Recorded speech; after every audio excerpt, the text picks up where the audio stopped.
Bonjour à toutes et à tous et bienvenue sur Sens Créatif, le podcast qui explore les motivations et les stratégies des artistes de l'image. Je m'appelle Jérémy Kleiss. Je m'appelle Laurent Bazar et nous sommes passionnés par la créativité que nous considérons comme une quête initiatique. Pour nous aider à développer Sens Créatif cette année, soutenez-nous sur Patreon ou Tipeee. Cela vous donnera accès à la communauté du Patate Club, aux lives mensuels exclusifs avec des professionnels clés du milieu de l'illustration et à des tas d'autres bonus pour vous permettre d'avancer dans votre carrière d'artiste freelance. Nous soutenir, c'est contribuer à faire de Sens Créatif un podcast indépendant et une ressource incontournable pour tous les artistes de l'image francophone.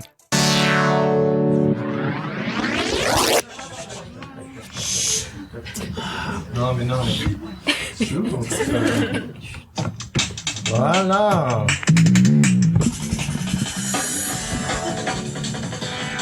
Vous le connaissez ce générique ou vous le connaissez pas? Oui. Bonjour à tous et bienvenue sur Sens Créatif. Est-ce que vous êtes là? Ouais!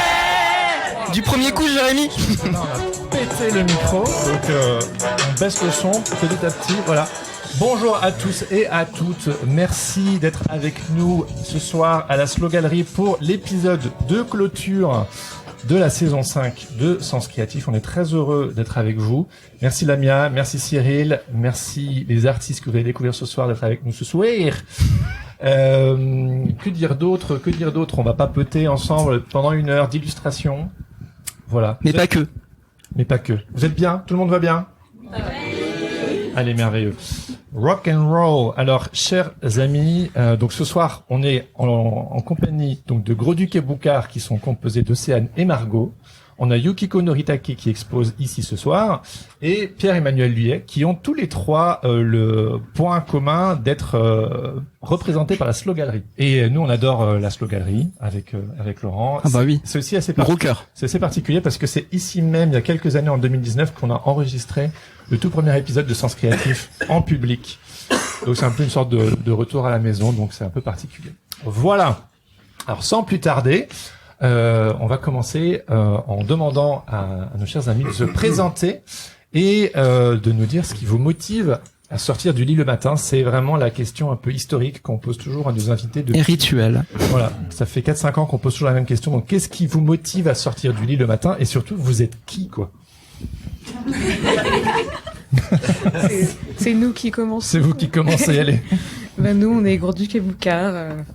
Pour de vrai, on s'appelle Margot et Océane. On est illustratrice et on fait pas mal de sérigraphie aussi. Ça va, je tiens bien le micro. Ouais, c'est parfait. C'est nickel. T'es nickel. Et on fait pas mal de médiums différents. Après, on fait de la peinture, de la gravure, un truc comme ça. Et ce qui nous motive à nous lever le matin, c'est dessiner des petits chiens mignons. Et c'est tout. C'est déjà tout un programme. Et le petit déjeuner. Le petit déjeuner. L'internet est envahi de chats mignons et vous faites des chiens mignons. Et puis, on fait des chats mignons aussi. Des chats mignons aussi. Parfait. Et toi, Océane, qu'est-ce qui te motive à sortir du lit le matin? Bah, un peu pareil que Margot, hein. Bah ouais, ça va. Bien résumé. Vous répondez toujours la même chose toutes les deux en duo? Non, quand même pas. Par flemme. Mais moi, je mange le matin, donc il y a aussi le côté petit déjeuner le matin. C'est sympa. On aura l'occasion de plonger dans votre duo un petit peu plus loin. Yukiko. Bonsoir. Je m'appelle Yukiko Noritake. Je suis illustratrice. Je fais la peinture. Actuellement, j'expose ici à Slow Gallery autour de vous. Là, l'exposition La Villa. Oui, jusqu'à 16 janvier. Si vous voulez passer, je fais un peu de pub. Ce qui me motive le matin, le café, le petit déjeuner, tout simplement. Et peut-être le délai de projet qui me court derrière moi. Bah oui. Ouais. J'imagine bien, ouais. De la réalité. C'est speed, hein, d'être illustratrice, quand même. Oui. On n'imagine pas, hein. Beaucoup de On travail. fait des métiers stressants, bon sang. Pierre-Emmanuel. Alors, je m'appelle Pierre-Emmanuel Liette et je suis illustrateur et je fais aussi des films d'animation en tant que réalisateur et animateur. Et ce qui me motive le matin, je pense que c'est de manière très pratique les enfants, parce que j'en ai 2 et j'ai un petit bébé en ce moment à la maison. Donc De 3 mois. Et on... Wow! Bienvenue au club. Sympa, merci. Et ça c'est le côté pratique, mais sinon Je suis quelqu'un d'assez optimiste, donc je sais pas, je suis très heureux de commencer mes journées en général, avec l'idée que je vais bosser sur des projets cool et rencontrer des gens sympas. Parfait. Alors on va vous demander de pas hésiter à porter votre voix, c'est une petite pièce, mais n'hésitez pas à porter votre voix. Et est-ce que tout le monde pourrait mettre son téléphone en mode avion, parce que j'entends ici des petites Ah oui, les grésillements, les fameux grésillements. petits grésillements. C'est toute la technique du podcast. Donc juste de se mettre en mode avion juste pendant. Ouais, si ça te dérange pas. Surtout nous qui sommes près des micros, mais ça m'a déjà flingué des interviews le grésillement. Voilà, je l'entends là dans mon casque là. Les Voilà, c'est bon. Merci pour votre collaboration. C'est très très cool. Mais de rien. Alors, on attaque donc du coup avec on est tous ici illustrateurs, illustratrices. Est-ce que vous pourriez nous raconter un petit peu votre parcours et comment vous en êtes arrivé à devenir les artistes que vous êtes aujourd'hui Et à faire des images. et à faire des images parce qu'on aime les images. Tu veux commencer? Nous, avec Océane, on s'est rencontrés à l'école Estienne, en DMA gravure. Du coup, c'est là où on a commencé à faire déjà des petits projets plus ou moins officiels à l'école. Comment vous avez cliqué toutes les deux en fait à l'école? À cause de la chemise provençale de Alexandre. C'était un ami qui avait une chemise moche et On s'en est moqué. On veut l'histoire là. Bah ouais, c'est moche là. Ça commence direct à balancer. moqué qu'on d'une allait sortir chemise ça. et ça a créé une alchimie c'est vrai. remarquable. C'est ça. Elle était si moche que ça la chemise. Non, elle était un peu historique, je sais pas, il y a quelque chose qui nous a fait rire, on aime bien le médiéval un peu, je sais pas ça. Ça nous a plu. Ça nous a liés. Tout le monde est en train de se dire qu'on est des personnes horribles. Bah, c'est une belle histoire qui commence. C'est une belle histoire.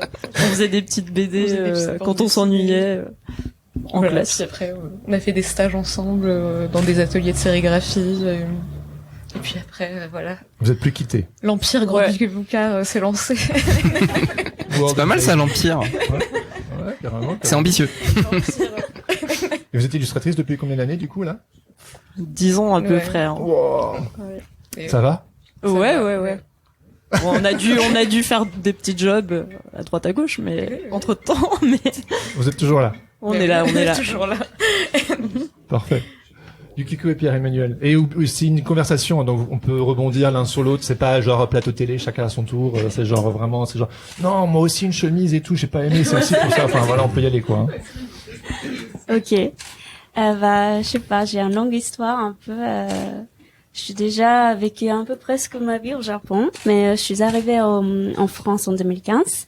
C'était pour entrer à l'école de Condé, dans le secteur illustration. Là, en fait, Pierre-Emmanuel travaillait à l'époque. Ouais, c'est vrai, vous connaissez en fait. Ouais, j'avais son cours d'animation. C'est trop bien. Il se marre, c'est très bon signe. Ça s'est bien passé. Tu l'as pas terrorisé. Apparemment. Ça va. Apparemment, ça va. Et puis voilà, j'étais pas très douée en animation, je peux dire. Et j'ai eu mon diplôme en 2018 et j'ai démarré ma carrière tout de suite après, en 2019. Voilà. Et Non, vas-y. ouais, moi ce qui m'intéresse c'est au Japon, il y a vraiment une culture de l'image. Hein, et toi justement, comment t'es tombé dans cette passion de l'image? En fait, j'aimais toujours dessiner depuis que j'étais petite. C'était un peu ma passion, hobby que je fais chaque week-end et tout. Mais j'ai pas vraiment fait les études, les formations artistiques au Japon. Ce que je faisais, c'est la culture française. Et c'est comme ça que j'ai familiarisé en France. Et quand j'ai vraiment commencé l'étude de l'art, c'était à l'école de Condé. C'était en France. Et c'est là où j'ai vraiment appris la relation avec le travail d'illustrateur, le travail des artistes. Oui, voilà. Je sais pas. On aura l'occasion de. Bah non, on d'aller creusera. plus loin. Ouais, pas de souci. Je ouais. retiens. Et tu travaillais beaucoup. Je me souviens. Ah, Beaucoup. Peut-être pas pour ton cours. Bah si, quand même. Non, mais Si, c'est c'était- trop non, mais- mignon. Ça. Mais c'est vrai, T'étais Pierre-Emmanuel, l'une des c'est quoi rares ton, qui faisait l'effort, hein. Vraiment, parce C'est quoi ton regard, Pierre-Emmanuel, sur justement le Yukiko étudiante? On va balancer des dossiers là. Ouais. Ah non, bah non, mais il y a pas de dossier à balancer parce que vraiment c'était une super étudiante. On savait même pas que vous étiez que t'avais été son étudiante. Ouais, C'est mais trop parce drôle. que hein. Ah non, on va pas lâcher l'affaire là maintenant. Ça, c'était 1 an, hein. 2 ans. Eux, ça, quand j'ai diplômé. Ouais. En Non. fait, il y a eu 2 ans d'études où je t'ai suivi. Non, juste une. Juste 1 an. Juste un an. Ouais, c'est ça. Après, c'était de l'initiation à l'animation pour des élèves d'illustration. Donc, en gros, c'était horrible pour la plupart d'entre eux Oui. de faire ça, parce que c'était vraiment pas ce qu'ils voulaient faire ni apprendre. Et donc, moi, j'essayais de leur montrer qu'ils pouvaient animer leurs dessins et trouver des moyens simples pour le faire. C'était le but du cours et voilà, et en fait ça demande beaucoup de travail l'anime. Du coup il y en a beaucoup qui faisaient l'impasse parce qu'en fait c'est juste pas possible. Ils ont beaucoup de travail à l'école En de Condé parallèle. et mais moi j'ai le souvenir que tu bossais quand même. Non. Bon bah alors non. Bah non, pas pour l'anime. Non, mais j'étais trop nulle. Bon Ouais. bah voilà, bah juste j'en ai gardé un bon souvenir. Mais en fait, Parfait. Et toi, tu étais multicasquette, Pierre-Emmanuel. Ouais. Tu fais plein de choses. Comment t'en es un petit peu arrivé là à être Monsieur Couleur qui vole dans tous les sens là? Moi, j'ai fait les Arts Déco de Paris et j'ai diplômé en 2009 en animation. Et après, j'ai fait de l'anime pendant 10 ans dans un studio. Et je faisais beaucoup de numérique parce que l'animation, ça se passe beaucoup sur ordinateur. Et j'ai des copains, Michael Prigent et Aurélie Paulet, Ah oui, qui oui. m'ont un peu remis le pied à l'étrier quand ils m'ont demandé de faire le Parisianer. Ouais. Et ils avaient ça, et puis il y avait un autre projet, c'était de la BD auto-éditée qui s'appelait Point, qu'on a exposé ici d'ailleurs il y a longtemps. Et en fait ça m'a vraiment remis devant une feuille de papier, parce qu'en fait le principe à l'époque c'était que tout le monde devait faire des originaux. Ouais. Donc c'était à partir de là, en fait, ça s'est enchaîné, c'est-à-dire que ça m'a redonné le goût de dessiner. Je me suis dit que c'était vraiment ça que j'avais envie de faire. Et ce que je trouvais hyper cool, c'était que c'est en fait faire des illus, c'est quand même plus court que faire de l'anime. Du coup, Vous faites de l'anime vous aussi ou pas? Bah, pas trop. On essaye un peu en ce moment Pas de... image par image. Enfin, Ouais. ou alors on fait des petits gifs. Ouais, à l'ancienne, quoi. Ouais, c'est ça. Ouais. mais ça c'est bien. Ouais, le GIF art, c'est canon. Et voilà, et en gros, disons que structurellement, pour un rythme de travail, c'est plus sympa de faire de l'anime et aussi de faire de l'illu. Ok. C'est-à-dire que c'est ce que je dirais, c'est sain en fait. C'est-à-dire que comme ça, on finit des projets plus vite et on peut avoir des projets au long cours en anime. Ça dérange moins. Ouais. L'élu, c'est moins un travail de moine, quoi. C'est moins un travail au long cours. Ça peut l'être. Hein. On crache de l'image, du dessin, et puis on passe à autre chose. C'est un peu comme ça que vous le vivez, genre tac, tac, tac, tac, tac. Ah, c'est quoi votre rythme? Plutôt moine ou plutôt... Ouais, ça dépend. Nous, on a fait quand même des études en imprimerie, donc c'est très lent. La gravure, c'est très très lent comme processus. Après, maintenant, on bosse pour tout Ça ce qui est dépend commande sur vraiment, tablette, donc ça va relativement vite. Ça dépend si Après, c'est quelque chose d'une commande avec la deadline qui arrive, ou si c'est quelque chose qu'on peut laisser traîner un peu plus. Alors, toutes les deux, votre univers me fait trop rire. D'où elles sortent vos références, là? C'est quoi un peu les trucs qui vous font trop triper, en fait? Je sais pas Il y a plein de choses. Il y a plein de références après. C'est quoi un peu les ingrédients Gros Duc et Boucard? Ouais. Beaucoup de pop culture quand même. Ouais, hein. Des références des plus dessins classiques. animés, ouais. Tout ce qui est un peu médiéval aussi, ça ressort pas mal en général. Et le surréalisme un peu. Enfin, plein de trucs très... Et, moi, je m'interroge sur comment vous bossez en fait. C'est exactement ce que je voulais te demander. J'en étais C'est-à-dire sûre que Il y a ça allait toujours cette arriver. question. Oui, attendez, ça fait 10 ans que vous bossez ensemble. Bah, et vous avez le après, discours du coup. Alors. Voilà. Personne ne le sait en fait, c'est toujours mystérieux. Mystère. Bah, Est-ce qu'il y en a une qui fait les couleurs et l'autre le trait Non, ou pas du tout Non, en On- fait, on fusionne. Non, en fait, ça dépend vraiment des projets. Qui est Gros Duc? Qui est Boucard? Moi, je suis Gros Duc. Moi, je suis D'accord. Boucard. D'accord, ok. Pardon, Pour continue. que ce soit dit. Ouais. Ouais, en fait, ça dépend. Parfois, si c'est une commande et il faut faire 6 illustrations, par exemple, bah, on fait 3 chacune. Puis parfois, s'il y en a une qui est pas inspirée, on l'envoie à l'autre. Qui l'a Mais c'est fini. difficile de faire la différence, ça. hein. Vous dessinez Ouais. de la même manière, toutes les deux. Bah, on on- arrive un ouais. peu à s'adapter. On prend un peu des thématiques Ouais. communes. Après, on essaye d'uniformiser les dessins. Si c'est pour une commande, on va choisir le même trait, la même palette, des choses comme ça. Puis c'est 10 ans de laboratoire là. Donc ce Ouais, que vous c'est faisiez ça. forcément au début était plus balbutiant. Est-ce que vous Ouais. faites maintenant est Et au carré début, parce que vous quand avez on a une sorte de... commencé avec la sérigraphie, il y avait ce truc de travailler sur une image à deux dès le début, en fait, À quatre mains. en faisant les calques. Ouais. Ça uniformise pas Du mal. coup, ça, aussi. et l'idée d'imprimer à deux, c'est beaucoup plus simple. Et après, ouais, du coup, ça se voyait dans le dessin qu'on travaille, enfin, je sais pas comment, ça se voyait pas dans l'image finale, mais on avait fait tout le processus à deux, et on continue un peu avec ça. Des fois, on se passe les fichiers, ou des fois, pour une question pratique, on va travailler toutes les deux sur des fichiers différents, mais on se parle tout le temps, on se montre tout le temps un peu ce qu'on fait. J'ai 2 questions qui me viennent à l'esprit. Est-ce que vous faites marrer l'une et l'autre? Ah oui. Et est-ce que vous engueulez l'une et l'autre? T'imagines, elle dit, imagine, je dis oui, elle dit non. C'est beau, quand même. Bah ouais, Ouais. Bah oui, c'est beaucoup de private joke aussi dans notre travail. Il y a C'est beaucoup ça. de choses qui nous font rire. Même et... après 10 ans. Ouais. Même après 10 ans. La flamme reste intacte. Et quand vous n'êtes pas d'accord, ça Ouais. se passe comment? Quand vous êtes pas Vous d'accord, mettez sur la gueule un petit peu parfois? Non, ou- Non, Franchement, on s'est jamais engueulé. Je pense. Enfin, Non. Non, on se dit si jamais entre on nous, aime hein. moins Si jamais on ou des l'imagine choses pas Il y a comme personne ça. qui nous ouais, écoute, ça, vous pouvez nous ouais. dire. Non, mais on est assez tolérante. Mais en général, si ouais. c'est pas ce que j'imaginais, souvent je pense que c'est mieux que ce que j'imaginais. Ouais, on est assez flex. Je dis, ah. Bah, Ou en s'il y fait, a non, de- ouais. ouais. Ou s'il y a des trucs qu'on veut changer, on dit ah peut-être c'est mieux avec cette couleur ou ce truc. Oui, mais c'est ça, ouais. c'est jamais des J'aurais gros fait, débats de. Ah, parce qu'en fait, il y a un truc qu'on connaît aussi avec Jérémy, c'est la notion du compromis. Et Ouais. des fois, le compromis, il est tout mou, quoi. Mais on fait pas le con, promis. Ah, Ouais, je te promets. bah j'espère que notre travail il est pas tout. Et justement, en fait, voilà, c'est ça. Mais justement, votre taf, il est pas mou. Donc, du coup, comment passer au-delà du compromis pour que justement, en fait, la proposition, elle soit à fond, quoi. Bah moi Que je ça vois soit pas plus quelque chose- comme de la collaboration Ouais, ou ça, des ouais. travails comme une agence de graphisme. Il va travailler un sujet. Ouais. On a une DA, du coup, pour un projet. Ouais. On fait des recherches, parfois de notre côté, parfois ensemble, et Ouais. Et souvent on tombe d'accord, en fait. Donc, vous n'êtes pas en duo, mais c'est quoi un peu les compromis que vous êtes amenés à faire? On sait très bien qu'on Avec aime- vous-même. On n'aime pas faire les compromis, c'est chiant, mais on n'a parfois pas le choix. Pour les commandes.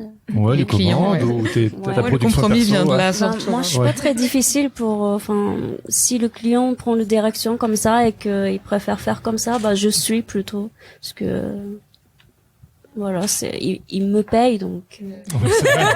Le client est un Non, roi. c'est Le c'est pognon. une posture. Après, C'est une posture. j'essaie de faire sortir quelque chose que j'aime aussi, évidemment. Oui. Mais, je suis pas très difficile. Je bloque pas trop. C'est une belle chose, hein, je trouve, d'être flexible, parce que parfois dans nos métiers, on peut être un petit peu précieux, crispé sur notre, crispé ouais, sur genre, non, notre pas travail, ce bleu, le mauve, mais c'est toi qui paye, elle est d'accord. Oui. Et Ouais, peut-être que j'ai pas encore le cas extrême comme ça. peut-être. t'as pas encore eu de client chiant, en fait. Je sais pas.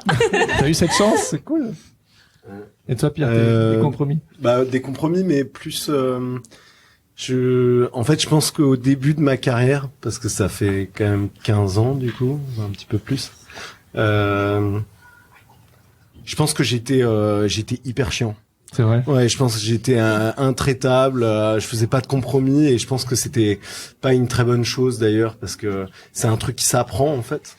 Et c'est un truc que j'ai appris au contact d'autres gens, où j'ai vu qu'ils étaient hyper détendus et que en fait il fallait juste laisser aller, quoi. Je te comprends Un peu tellement. comme Yukiko, quoi. C'est ça.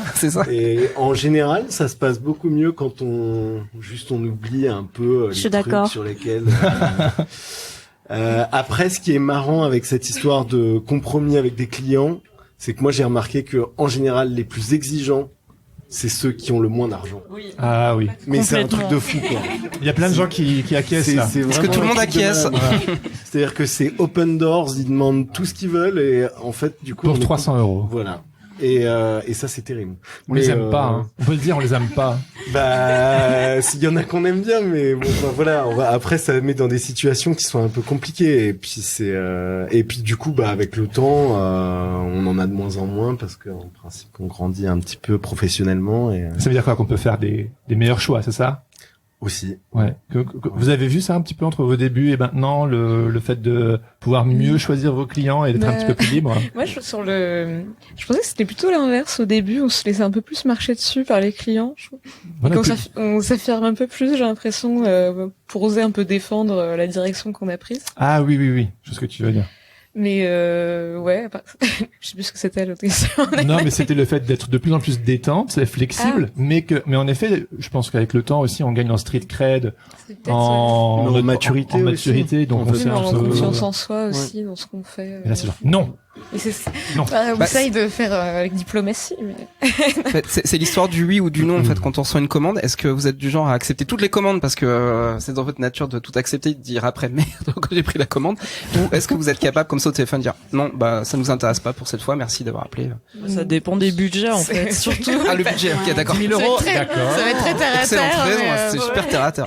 Bah non, mais si les budgets sont complètement bas comparés à ce qu'on nous demande de faire, avant c'est des choses qu'on prenait et maintenant on le fait. Eh oui, voilà. En fait, Donc il y a cette évolution là. C'est quoi la pire commande, le pire projet? La gratuité, souvent. Ah oui. Tu l'auras pour de la visibilité. Pose pour nous. C'est une question qu'on se posait au début de l'illustration entre illustrateurs, c'est vous faites plus de trucs gratuits, vous? T'as une étape où tu dis Genre t'as passé non le aux cap choses quoi. gratuites, c'est un truc que chaque illustrateur définit. à On peu a tous près, commencé un peu par du gratuit. C'est ça, oui. Ah, Non. Ouais. Non, pas Yukiko. Échanger avec des produits. Ou alors j'ai envoyé la facture 3 fois et ils m'ont pas payé.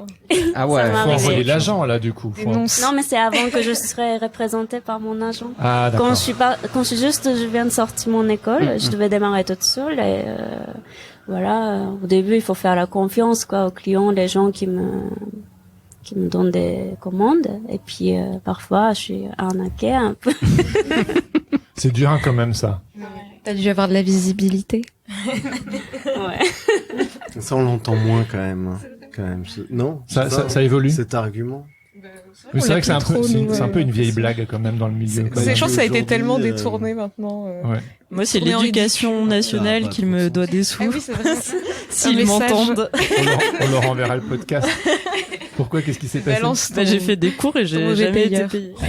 Ah, mince. Bouh. Bouh. Ouais. Attends, t'as fait des cours, mais Ouais. avec un truc en ligne? Avec un lycée. C'est dit, ça. Avec un lycée de graphisme. Avec un lycée, ah oui. Non, pas une plateforme en ligne Ah, non, qui non, demande non. des cours et Non, tout. non. Un vrai lycée. Il existe. C'est sympa. Un Ouais, lycée c'est- public? Ouais. Ah, putain. Merde. Voilà. Ok. Mais c'est comme tu Ça disais fait Pierre-Emmanuel, c'est que la visibilité maintenant en fait on peut se la faire soi-même grâce finalement à tous les outils sur internet et compagnie. Est-ce que comment vous investissez justement ce côté réseaux sociaux comment vous jouez avec quoi Comment vous jouez avec Bon. Bah, un peu comme tous les illustrateurs, on passe notre travail dessus. On n'a pas trop une technique. Vous êtes pas des. On n'est pas des dans le queens community de la marketing, management incroyable, mais non, ouais, bon, je pense. Ouais, Comment on vous un êtes peu fait- le minimum. Comment vous êtes fait connaître? Il y a le talent, évidemment. Vous êtes follement tous talentueux. Mais hormis ça, comment? Oh non, c'est juste le talent. C'est vrai que le talent, c'est déjà beaucoup. Elles t'ont dit, elles ont bâti un empire. Pire. C'est l'empire, c'est l'empire Attends, grand du Québec. On n'a pas de stratégie, mais on a un empire. C'est pas bâti en un jour. Mais c'est vrai qu'il y a beaucoup de personnes, peut-être même qui débutent, qui se demandent comment tirer son épingle du jeu parce que l'illustration, c'est même un petit peu c'est un game, quoi. Je sais Comment on même pas fait? si c'est le cas. En fait. C'est vrai? Je sais même pas si on est connu en fait. Ouais, c'est Si, ça. attends. Si c'est intéressant En tout- quand même le rapport que t'as à On peut ton dire ça, tu vois, je sais pas. à ton rayonnement. Tu veux Après, dire, est-ce que c'est comment une c'est niche en fait? Ou est-ce que non, c'est oui, c'est un ça. milieu Je pense que c'est une niche quand même. Ouais. Ouais, un peu. Illustration. T'as l'air triste quand tu dis. Ah, c'est une niche. C'est juste une niche. Voilà. Non, mais on est bien, mais c'est juste par rapport à, je sais pas, publicité photographe, je sais pas, Après, de l'art plus grands artistes, de l'art contemporain ou des trucs ouais, comme on- ça. Enfin, c'est pas... tu fais quand même des livres pour la jeunesse. Et là, tu touches un public directement. quand même. Toi aussi. Oui, oui, mais ce que je veux dire, c'est que là, c'est un vrai rapport à un public qui n'est pas forcément initié. C'est un travail d'auteur, d'autrice, quoi. Là, c'est quand la commande laisse place à un vrai travail personnel, quoi. Ouais.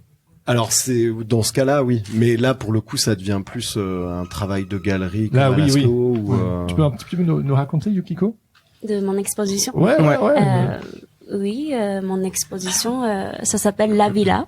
En fait, je me suis inspirée par la villa italienne. Je suis partie à Lac de Côme cet été et j'ai visité pas mal de villas pour regarder un peu les décors intérieurs ou les espaces de l'époque. Et déjà au quotidien, je m'intéresse beaucoup pour les décos ou des objets d'art ou la mode. Enfin, du coup, j'ai tout fusionné dans ma tête et exprimé très rapidement. Ah oui, très rapidement, parce que c'est là, Pour c'est combien c'est une combien de temps de expression travail, incroyable. ça? 2 mois. 3 mois, 2-3 mois. Ah ouais. Parce qu'en fait, je voulais commencer un petit peu plus avant, mais il y avait un gros projet qui est tombé dessus et que j'ai pas pu organiser comme je voulais. Donc, à la fin, je voulais dessiner un petit peu plus au début, mais oui, à la fin, c'était un peu en arrache. C'est pas comme toi. Qu'est-ce que ça veut dire, ça? Pas Parce comme que, parce que la Slow Gallery m'avait dit que Pierre-Emmanuel, il a travaillé depuis 1 an pour exposer tous les grands formats. C'est Lamia qui a dit ça. Et c'est Oui. toujours pas là, on ne le voit pas encore, c'est ça? De quoi? Ah non, mais si, c'était C'est l'expo en passée, mai ouais. dernier. Passé, ouais. D'accord. T'as loupé ça, Jérémy? Oui, c'est vrai. Ah Mais je là suis là. venu à une de tes, il y a longtemps, mais Oui, il y a longtemps. Oui, là, il y a c'est en souvenir. non, c'était en mai dernier. Mais après, oui, j'ai travaillé, mais en dilettante, pendant 1 an. Donc Ah. c'est-à-dire que il y a Entre les d'autres projets. voilà, et tout c'est ça. C'est un ouais. espèce de truc de fond qui est toujours là. Tu fais un dessin et puis après tu bosses sur un autre truc pendant 1 mois. Tu reprends. C'est difficile pour toi? Allons, Non, je mais c'est-à-dire que, enfin, de échanger dans ton cerveau, enfin, dans ton Ah non, pas du comportement, tout. de Faire le switch entre oui, différents entre projets. les projets. Non. projets. Pour le coup, c'est un truc. Moi, j'adore ça. J'ai toujours genre 10 projets en même temps et je passe de l'un à l'autre.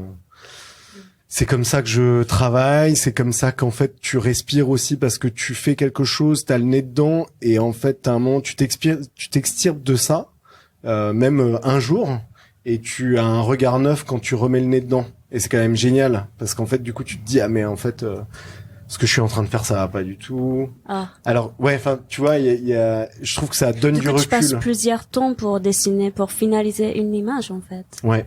Oh. Bah ouais. Ouais, ça dépend, mais tu fais pas ça toi? Bah, ça dépend. Par exemple, les petits formats A4 et tout, je fais très rapidement. D'accord. Vous avez aussi une pratique personnelle, j'imagine, les gros du Boucard. C'est quoi un peu les trucs qui vous font triper dans votre pratique personnelle? Tout ce qui est hors commande. Bah, on fait pas mal de peinture aussi. Ouais, peinture. Moi, je fais un peu de tatou. C'est vrai? Ouais. Ah, j'avais pas vu. Mais en... Vu comme ça, pour les que- copains. Et ils sont contents. Ouais. J'espère. Oui, la céramique aussi. Ouais, céramique. C'est important d'avoir cette. Moi, je trouve que c'est important. Bah, c'est bien C'est de... comme une évidence en fait, mais d'avoir un espace juste à soi. Oui, c'est bien, et c'est bien d'avoir des choses qui sont pas dictées par de la commande non plus, pour savoir des fois qu'est-ce que t'as envie de faire toi personnellement en dehors des contraintes de commande, Ouais. choses comme ça. Et justement, vu que vous êtes un duo, mais vous êtes 2 entités individuelles, et vous avez vos pratiques personnelles qui ne rentrent pas dans le gros du Quai Boucard ou Où tout est du gros du Kabouka. Ça finit par se rejoindre un peu. Ouais, ça se après. rejoint vite, quoi. Enfin, parfois, si je fais des peintures chez moi, ça peut nous donner une idée d'exposition, par exemple. Enfin, c'est un peu presque de la recherche sans que ça en soit à la base, mais genre, Ouais, d'accord. ça finit toujours par être un peu... Oui, c'est ça. C'est peut-être pas des fois des choses qu'on mettrait dans notre, par exemple, sur Insta ou des choses comme ça, mais c'est souvent des choses qui se... C'est votre petit jardin secret. Ouais, c'est ça. C'est des choses un peu plus intimes, peut-être. Ou... Oui. Vous avez un petit jardin secret artistique? Personnellement, je sais pas. Non. Donc, Tu donnes tout en pâture sur les réseaux. non, pas tout, mais j'aime bien me servir d'Insta comme un espèce de labo en fait, un truc où qui me permet de publier quelque chose sans aucune contrainte éditoriale. Ouais. Et ça, je trouve ça génial parce qu'en fait, c'est peut-être le dernier truc un peu libre qui nous reste en tant qu'artiste, c'est qu'à un moment, tu peux faire un dessin et tu peux l'offrir à un public.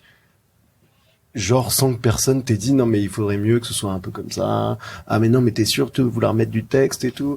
En fait tu t'en fous, tu le fais, tu le publies et puis voilà quoi. C'est gratuit, c'est un acte gratuit en fait. Et ça c'est c'est un truc que je trouve hyper motivant. C'est c'est hyper stimulant en fait. Et après c'est un truc dont on parle souvent que Jérémy justement sur Sens Créatif, c'est cette idée de donner mais de façon généreuse. Et sans forcément attendre quelque chose en retour, mais en fait ce geste-là, il est purement créatif quoi. Et j'ai l'impression qu'il y a une puissance en fait derrière cette possibilité-là. Et comme tu dis, c'est presque finalement un des rares outils qu'on a à notre disposition pour le faire et toucher du monde comme ça un petit peu dans le cosmos quoi. C'est assez c'est assez gratifiant parce qu'en fait tu as un retour direct. Alors c'est une communauté qui te suit, donc a priori ils aiment bien ce que tu fais, sinon ça serait un peu étrange. Ça peut tomber aussi sur des yeux qui te connaissent pas, qui te découvrent aussi par la magie de. Ouais, mais alors aujourd'hui, alors je sais pas comment fonctionne leur algorithme. On faut pas comprendre. C'est compliqué, mais pour que des gens qui te connaissent ni d'Ève ni d'Adam arrivent à voir ton travail et à le découvrir, j'ai l'impression que c'est de plus en plus compliqué quand même. Enfin, je sais pas pourquoi, mais oui, mais ça peut être aussi. Alors, moi, ce que je trouve aussi très intéressant, c'est pas que là-dedans, quoi. C'est pas que sur la toile. Non, mais je suis violent. Mais c'est aussi, oui, parce qu'en fait, c'est ce qui sort de là. C'est-à-dire que par exemple, quelqu'un a pu voir ton travail. Et je trouve ça génial parce qu'il va peut-être en parler de vive voix à un ami, à des amis. Et du coup, eux, ils vont aller sur leur téléphone. Ah oui, je connaissais pas, c'est super. Ouais, c'est vrai que ça fonctionne comme ça. Ouais, aussi. c'est pas qu'en vase clos, quoi. Ouais. Alors j'ai une question très spécifique pour Pierre-Emmanuel, mais est-ce que, je pense avoir une idée, mais est-ce que vous avez des enfants? Non. Non. Ok. Est-ce que vous aimez les enfants? Non. Pas les enfants. Ils peuvent tous brûler.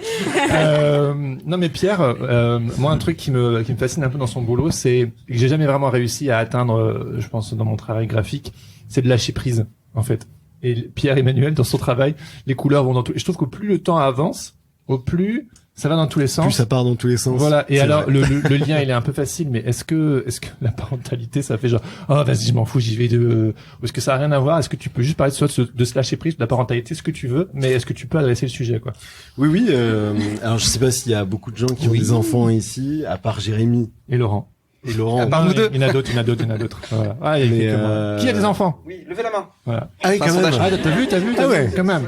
Il y a un public pour. Bon. Bravo les parents.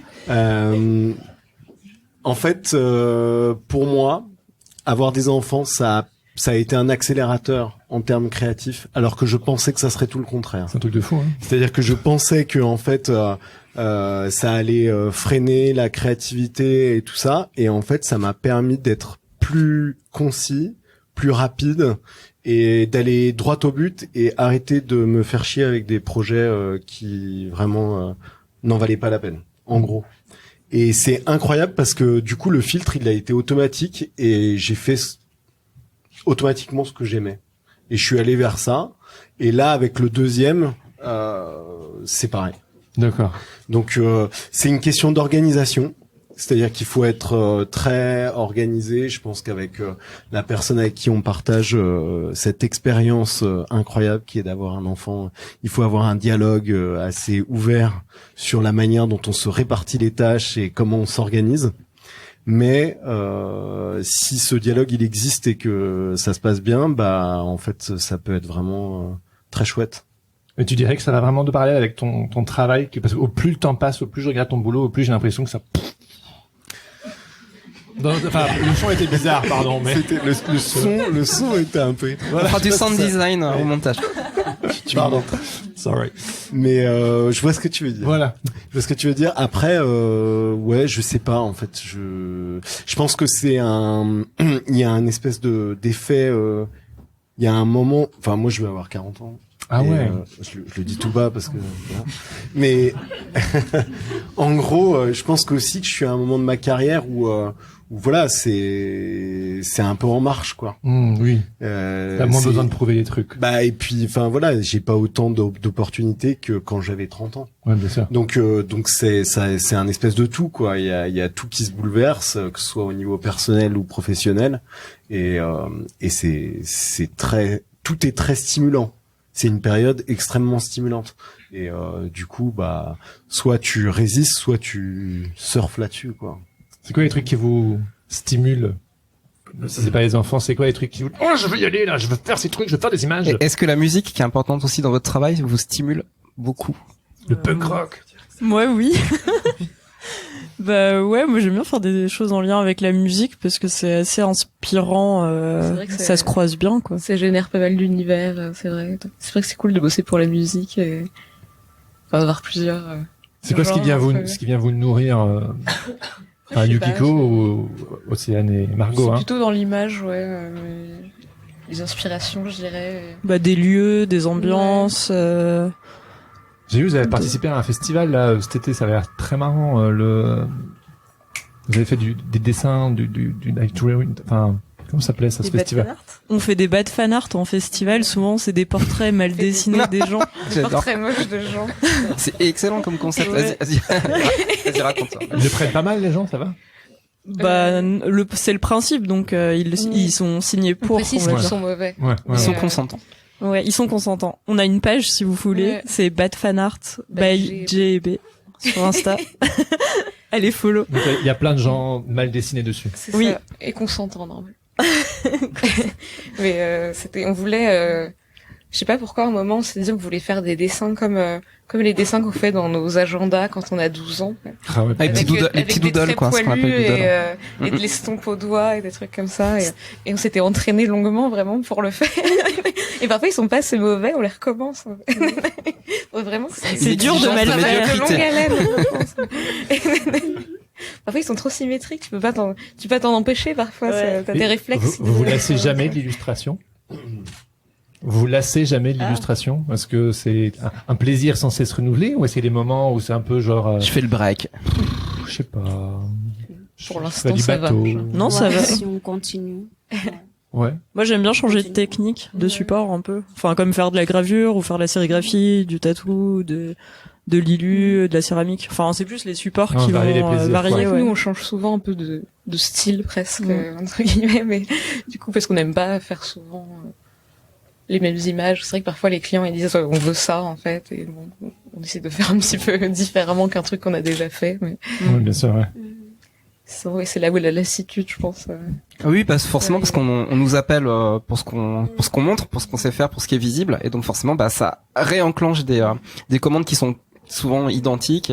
On aime bien ce que vous faites, refaites le truc que vous avez fait, et forcément c'est pas toujours ce qu'on a envie ou besoin sur le moment, quoi. Laurent m'avait dit quand j'ai commencé ma carrière en 2013, amuse-toi maintenant parce que j'ai plusieurs styles, parce qu'au bout d'un certain temps on t'appellera toujours pour la même chose. Et ça peut parfois être un petit peu... Ouais, c'est un challenge de se renouveler, C'est une de se question, hein, le recréer. style dans le milieu, genre on nous appelle pour notre style, du coup on est content parce qu'on est identifié, mais de l'autre côté on se sent un petit peu enfermé. Bon, toi t'as plusieurs casquettes, donc tu fais de l'animation, tu fais de l'illustration, tu fais... Ouais, après je pense DDA. que le truc qui est le fil rouge, c'est la couleur. Ouais, c'est vrai, ouais. Ouais. C'est que on m'appelle toujours en général pour mon travail de couleur. Après, j'ai la sensation qu'aujourd'hui, c'est vraiment une discussion que j'ai ouverte avec les DA. Est-ce que on fait le truc au crayon de couleur manuel? Est-ce qu'on choisit une technique numérique? C'est un débat qui est ouvert. Il y en a qui ont des idées très préconçues qui me disent non mais en fait moi je viens pour ça. Et puis il y en a d'autres qui disent bah en fait non, fais ce que tu veux. Et du coup, j'ai l'impression que ça se détend un petit peu, en fait. Parce qu'avant, effectivement, c'était hyper, il fallait que ce soit comme ça et pas autrement. Mais attends, là, tu nous fais un truc, ça n'a rien à voir. Comment on va faire pour le mettre sur notre site? Tu vois, c'était des discours d'agents. Et là, bah, en fait, et aujourd'hui, j'ai l'impression que c'est plus flex. Mais je pense que c'est lié aussi à la technologie, à la manière dont on peut toucher à plusieurs styles parce qu'on touche plusieurs techniques en fait. Ouais, Par sûr. exemple, aujourd'hui, si t'as un iPad avec Procreate, tu peux faire mais tout ce que tu veux, quoi. Mais pourtant, il y a un moment, ça va toujours être toi. C'est toi qui crée l'image. Et je pense que c'est ça qui est vraiment hyper important. Si on arrive à te reconnaître quand même à travers ça. C'est un peu compliqué hein, pour y arriver. Ouais, bien sûr, c'est la quête d'une vie en tant que créateur. Voilà. Mais quand on y arrive, c'est cool. Et Yukiko, tu as travaillé récemment pour Pierre Hermé? Oui. Ouais. Oui. Alors, il faut savoir que Pierre Hermé, c'est une star au Japon. Et du coup, le fait que tu travailles pour Pierre Hermé en France, est-ce que quelque part t'as l'impression d'avoir connecté des câbles entre eux en fait, et quelque Avec chose le un petit Japon peu, ouais, quelque chose un peu méta comme ça, ou est-ce que c'est moi qui me fais un trip? Bah, pas forcément en fait. Non, pas forcément avec pas. le Japon. Non. Non, en fait, j'ai entendu qu'ils ont l'équipe marketing à part au Japon, Pierre Hermé, parce que je pense que celui que les Japonais aiment, c'est pas forcément quelque chose que les Français aiment au niveau de direction artistique, je pense. Du coup, non, mais moi j'ai travaillé vraiment avec le marché français. C'est ça, c'est bon comme. C'est ta réponse. C'est ta réponse, mais moi ce qui je trouvais fascinant en fait justement dans cette commande là, Ouais. c'est que j'ai l'impression que le monde il s'était connecté, tu vois, et que du coup t'étais finalement la créatrice qui réalisait Ouais. cette espèce de Surtout de pour ring. moi, c'était un peu le nouveau challenge avec Pierre Hermé, c'est que d'habitude, je dessine beaucoup de paysages avec des personnages et tout, mais c'était vraiment les motifs floraux, Ouais, presque là, c'est pas du mélange paysage. de abstrait, taches de pinceau et la partie qui sont dessinées très délicatement, précisément avec des traits. C'était spécifiquement pour les vitrines. Non, le coffret de macarons coffret, aussi, ok. ouais. Mais c'était comment de recevoir un mail disant est-ce que vous accepteriez de travailler pour Pierre Hermé? Quand t'as reçu j'imagine un email pour te dire on va bosser ensemble, Ouais. c'était comment? Parce que C'était mon agent. Ah, Ça on le venait remercie. de mon agent. Mais toi quand même, t'as réagi comment? Ah bah j'ai dit tout de suite avec plaisir. Enfin c'est cool. Ça t'a pas intimidé? Non, pas trop. En fait, vu que j'ai pas le contact direct avec les clients à chaque fois, moi j'exprime ce que je sens en direct avec mes agents et toutes les contraintes un peu compliquées, le budget, négociation, enfin toutes les parties comme ça, je laisse gérer à mon agent. T'as bien raison. Et je suis très contente de manière de bosser comme ça. Oui. Voilà.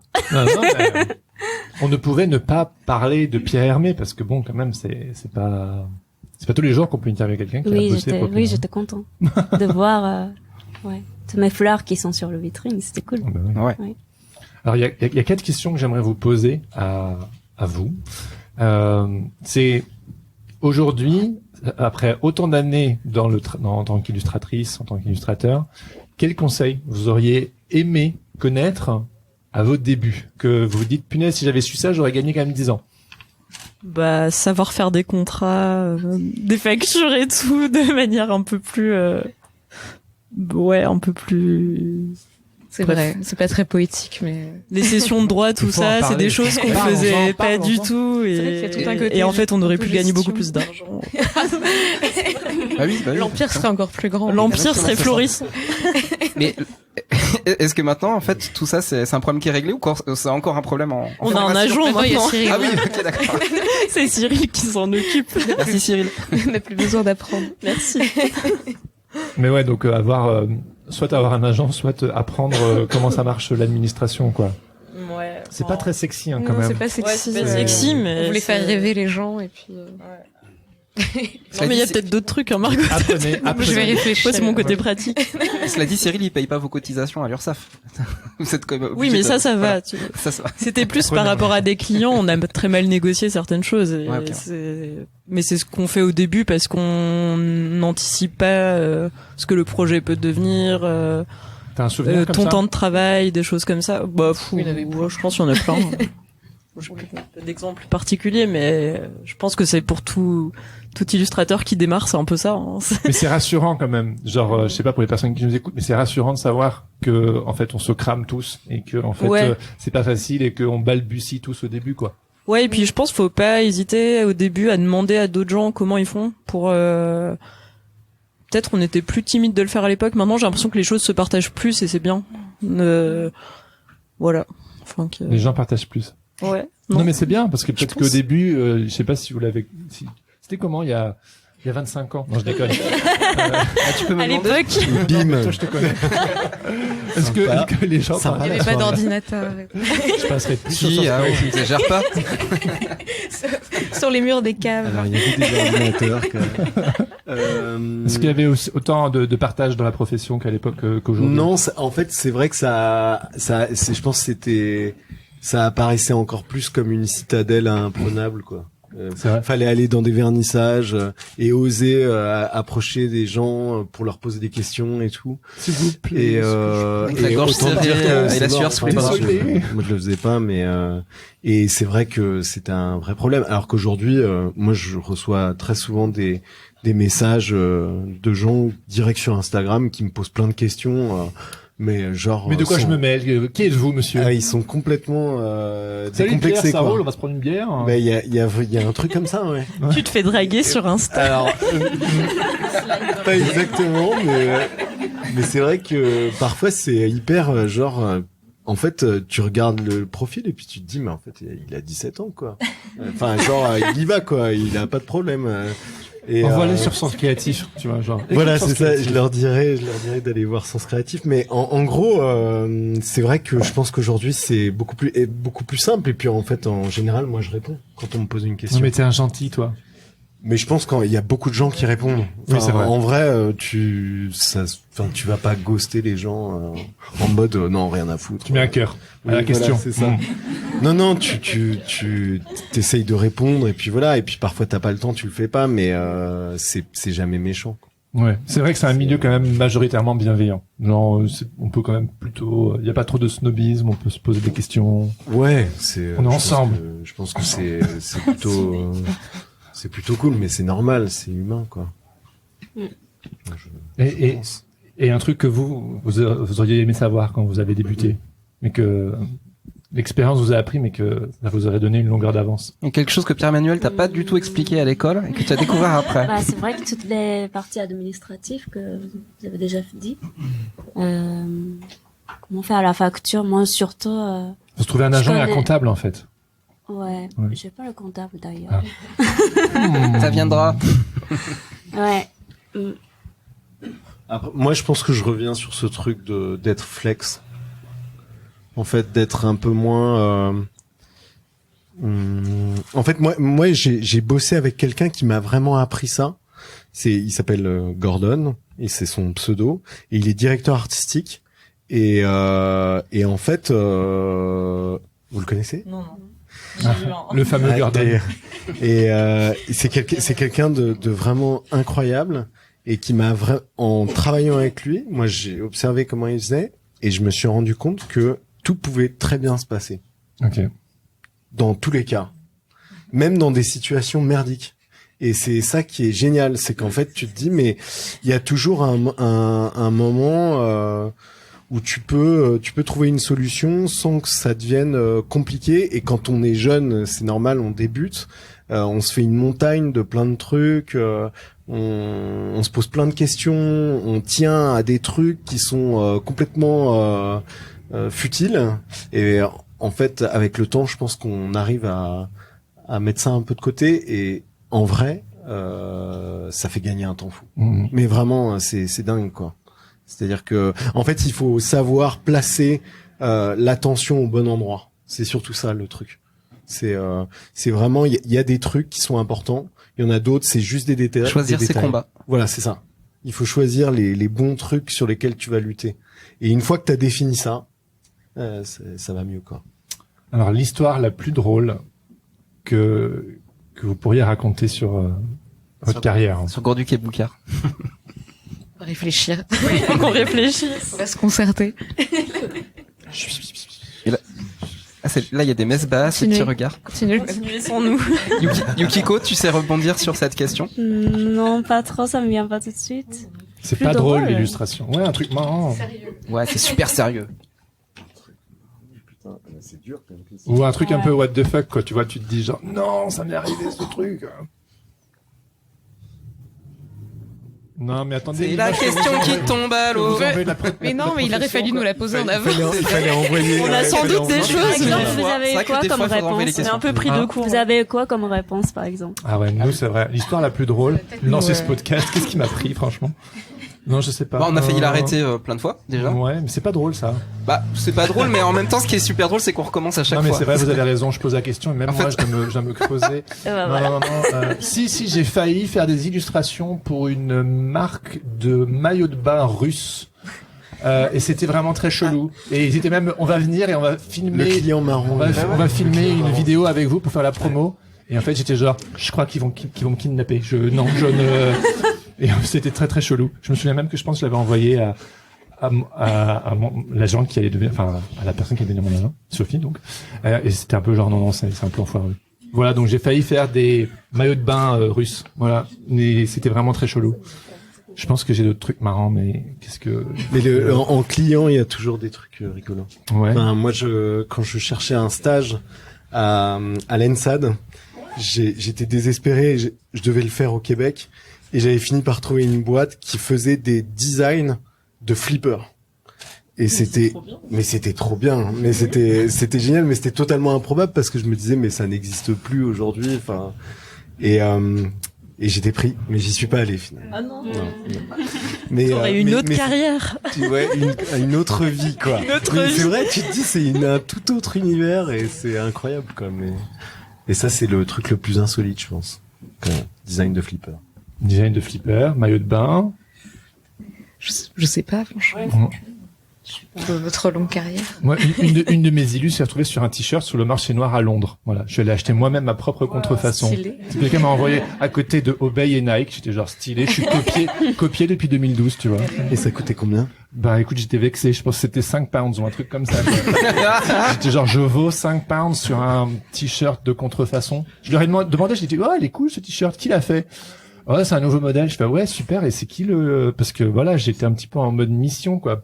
Et je leur ai demandé, du coup, un sac pour avoir un petit peu les coordonnées de l'entreprise. Ils m'ont donné un sac blanc. J'ai fait, ah, cool. Je peux avoir un ticket?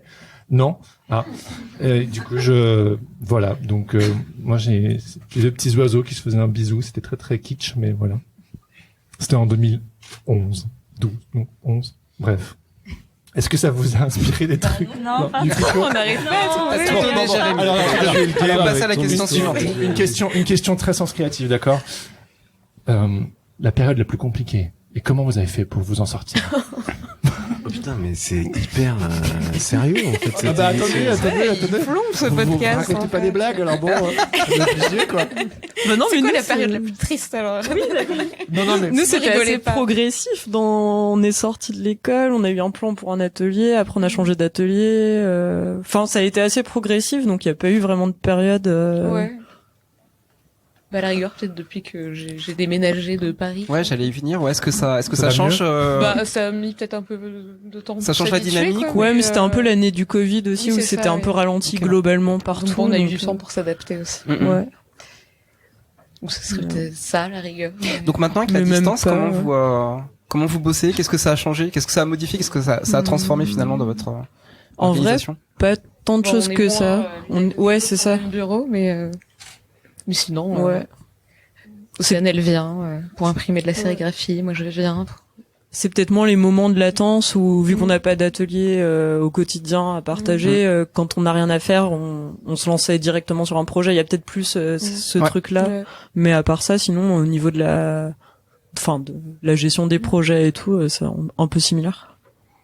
Et toi, Yukiko, tu travailles chez toi, dans un atelier Ouais, je ou en travaille à la coworking? maison. Ouais. Donc dans tu la t'es chambre. aménagé un Oui, espace? dans mon domicile, dans une chambre, petite chambre qui est mon atelier sur le bureau. Je travaille pas le grand format, donc j'ai pas forcément Ah oui. besoin de grands espaces.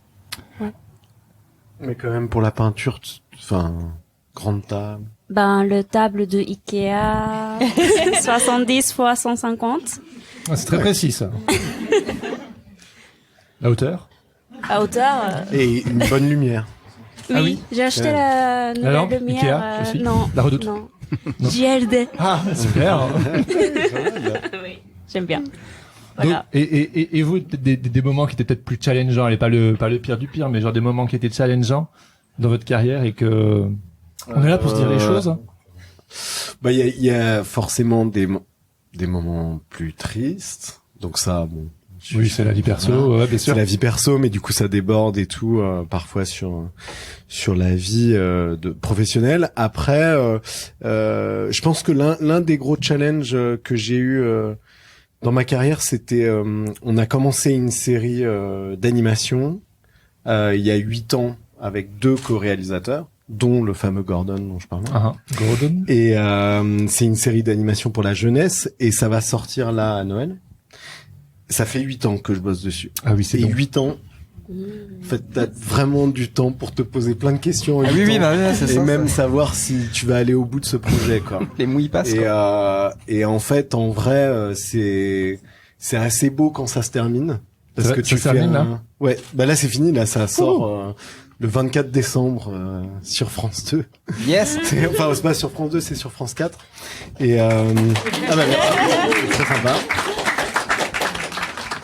Mais en vrai, c'est un vrai truc quand ça se finit. T'es ému, quoi. Mm. Et puis tu fais un peu le bilan de qui t'étais quand t'as commencé ce projet et ce que, enfin là où t'es. Enfin, quand j'ai commencé ce projet, j'avais pas d'enfant. Maintenant, j'en ai 2. Enfin, il y a plein de, il y a vraiment un truc qui s'est passé. Et pour mes 2 camarades de jeu, mes co-réalisateurs, c'est pareil. Il y a eu plein de trucs qui se sont passés dans leur vie. Et voilà, c'est une aventure, quoi. C'est un truc qu'on partage. C'est avec tous les coups durs qui vont avec, toutes les joies qui vont avec. Et voilà. Et c'est assez beau quand un projet te suit comme ça aussi longtemps. Carrément. Pour terminer, comment est-ce que l'illustration vous a transformé? Et ouais, je sais, sens créatif, quoi. Qui étiez-vous On a mal au avant dos. Non, avant de pas être illustratrice? Qu'est-ce que ça vous a apporté? Qu'est-ce que ça vous c'est- apporte? Et, par exemple, finalement, dans le cas de Gorduc et Boucard, qu'est-ce que le duo il vous apporte en plus, en fait? Ben, moi, je sais que j'aime pas trop être toute seule. Du coup, c'est beaucoup plus motivant, je trouve, de travailler à deux, d'avoir une dynamique de projet à deux et tout, de partager aussi pendant que tu travailles. Enfin, moi, je sais que j'aime bien ça. Enfin, j'aime bien rigoler aussi, donc quand t'es tout seul devant ton illu, tu rigoles moins que quand t'es à deux et que tu t'envoies les trucs. Moi, j'ai une question hyper pratique, mais c'est vraiment. Vous avez créé une boîte ou un studio ou Non. non, on est 2. On est tous les deux à la maison des. Enfin, D'accord, vous artistes êtes indépendants. d'auteurs, Deux mais êtres on distants. on D'accord. divise les factures. Quand on a un duo Non, à chaque comme fois, ça, deux factures. on- Ouais. Quoi qu'il arrive. D'accord. Ah oui, d'accord. Bah, il y a 50-50. il y a quelques, où il y a parfois ils veulent pas le faire, on fait des rétrocessions. Mais, Ah oui, voilà, c'est ça, parce que c'est. mais c'est un pratique. peu compliqué. Quand c'est genre. avec l'agence, J'ai- c'est pratique, Ouais, ouais. mais voilà, sinon c'est rétrocession. Non, non, même il y a plein de clients qui acceptent la double facture. hein. Oui, C'est d'accord, pas- ouais, mais quand, ouais. voilà, quand ça arrive pas, du coup, c'est. Et vous vous êtes jamais dit que vous vouliez genre vraiment créer une entité, quoi, un studio Si, qui mais- vous permettrait d'engager des gens. On n'est pas assez forte administrativement. C'est leur kryptonite, en fait. ouais. Alors, La faut dire, kryptonite de non, mais l'empire. franchement, pour répondre à cette question-là, Si c'est peut-être c'est au tout début, on s'est demandé si on Ouais, voulait tout pas début. faire un studio Au tout début, graphisme slash illu. Ouais. On a fait 2-3 rendez-vous à la maison des artistes où on nous a fait un peu, je sais pas comment on fait. Du coup, on a un peu abandonné. Ah oui, ils ont- Ouais, ils ont eux-mêmes ils carrément dit savaient ça. pas. Mais non, mais il y a une réalité, c'est que si tu montes une société, t'es pas au même statut qu'artiste-auteur, quoi. Et du coup, l'URSSAF c'est beaucoup plus violent, quoi. Et ce truc-là, c'est vrai que c'est une vraie question. Quand tu as finalement une petite entité, 2 petites entités qui essayent d'en faire une, tu te dis, non, je suis encore une petite entité. Donc du coup, gardons nos statuts. Puis effectivement, la soluce, c'est quelque part, ça se joue au niveau des factures, quoi. Ouais, Mais nous, on s'est posé la question, hein. Bah oui, Ah oui. c'est pareil. 2. C'est une entreprise. Eh ben non. Son Non, stratégie. non, Eh ben non. On est des bricoleux aussi. Hein, vous Voilà, savez. D'accord. Donc on fait pareil. ça, On est tous des bricoleux. hein. Non mais C'était après le plus ça simple, en vaudrait vrai. le coup de. Enfin moi je pense que c'est un bon sujet d'émission Mais- d'ailleurs. Un jour, c'est de Ah, parler vraiment merci, de ça parce merci. qu'en fait Bien sûr. L'émission paperasse. c'est un peu mystérieux pour. Ah, on a fait un épisode consacré à Avec Central l'administration, Vapeur. avec Central Vapeur Pro qui Ouais. sont à Strasbourg. Avec Laure Bétinger, ouais, voilà. Donc là on a adressé le sujet. Vous pouvez aller l'écouter. Il est sur toutes les plateformes. On parle de paperasse. Il vient de sortir cette semaine. D'accord. Voilà, c'est ça. Je vais écouter ça. Oui, vous, le voyage de l'illustration, là. Je m'épanouis surtout. Mhm. Enfin, quand je sors, je pense c'est le moment. Enfin, même si c'est pour le projet clientèle, j'essaye de faire quelque chose qui me plaît déjà, en même temps de répondre au brief. Et puis quand j'ai pas le projet pro, j'essaye de dessiner toujours pour moi. Par exemple, le carnet de voyage, des trucs, des nouveaux essais et tout. Et j'aime bien le fait que le résultat sort sur papier, ce que j'avais tout imaginé dans la tête. Ouais, c'est magique. Et Ouais. j'aime bien voir le résultat. Et puis maintenant, vu qu'il y a tous les réseaux sociaux, on peut avoir les feedbacks tout de suite, direct, une fois que j'ai posté. Enfin, Mais c'est gratifiant aussi, oui. avoir une réaction directe. Et le fait d'être expatrié, tu viens du Japon, qu'est-ce que ça a transformé pour toi et qu'est-ce que tu trouves en France en fait que t'avais pas forcément Surtout au à Japon? Paris, je pense que c'est une ville quand même super riche comme au niveau de culture, illustration et tout. Et parce que quand j'étais au Japon, c'était pas vraiment au centre de Tokyo. Ouais. Je viens de Nagoya, qui est Je le connais bien. ouais, entre Osaka et Tokyo. C'est une ville industrielle de la base, donc il y avait pas forcément de culture. Oui, c'est pas la plus fun.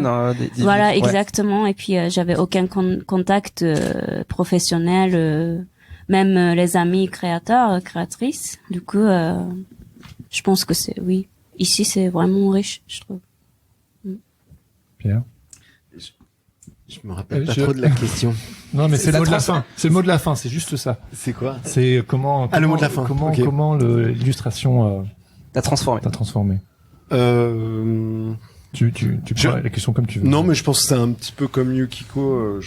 Moi, je pense qu'il y a un truc qui rend heureux de pratiquer ça.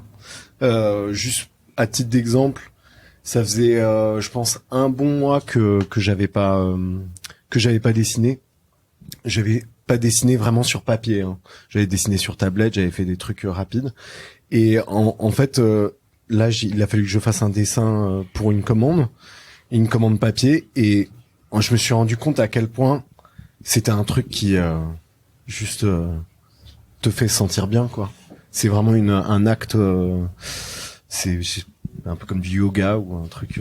Et quand on y revient, on se dit waouh, mais c'est quand même genre super cool, quoi, de faire ça, d'avoir du temps pour ça, de pouvoir en faire notre métier. Donc là, tu apprécies et tu te dis c'est de la chance, quoi. Donc voilà, je pense que juste se rendre compte de ça, c'est cool. C'était Gros-Duc et Boucard, Yukiko Noritake et Pierre-Emmanuel Lié.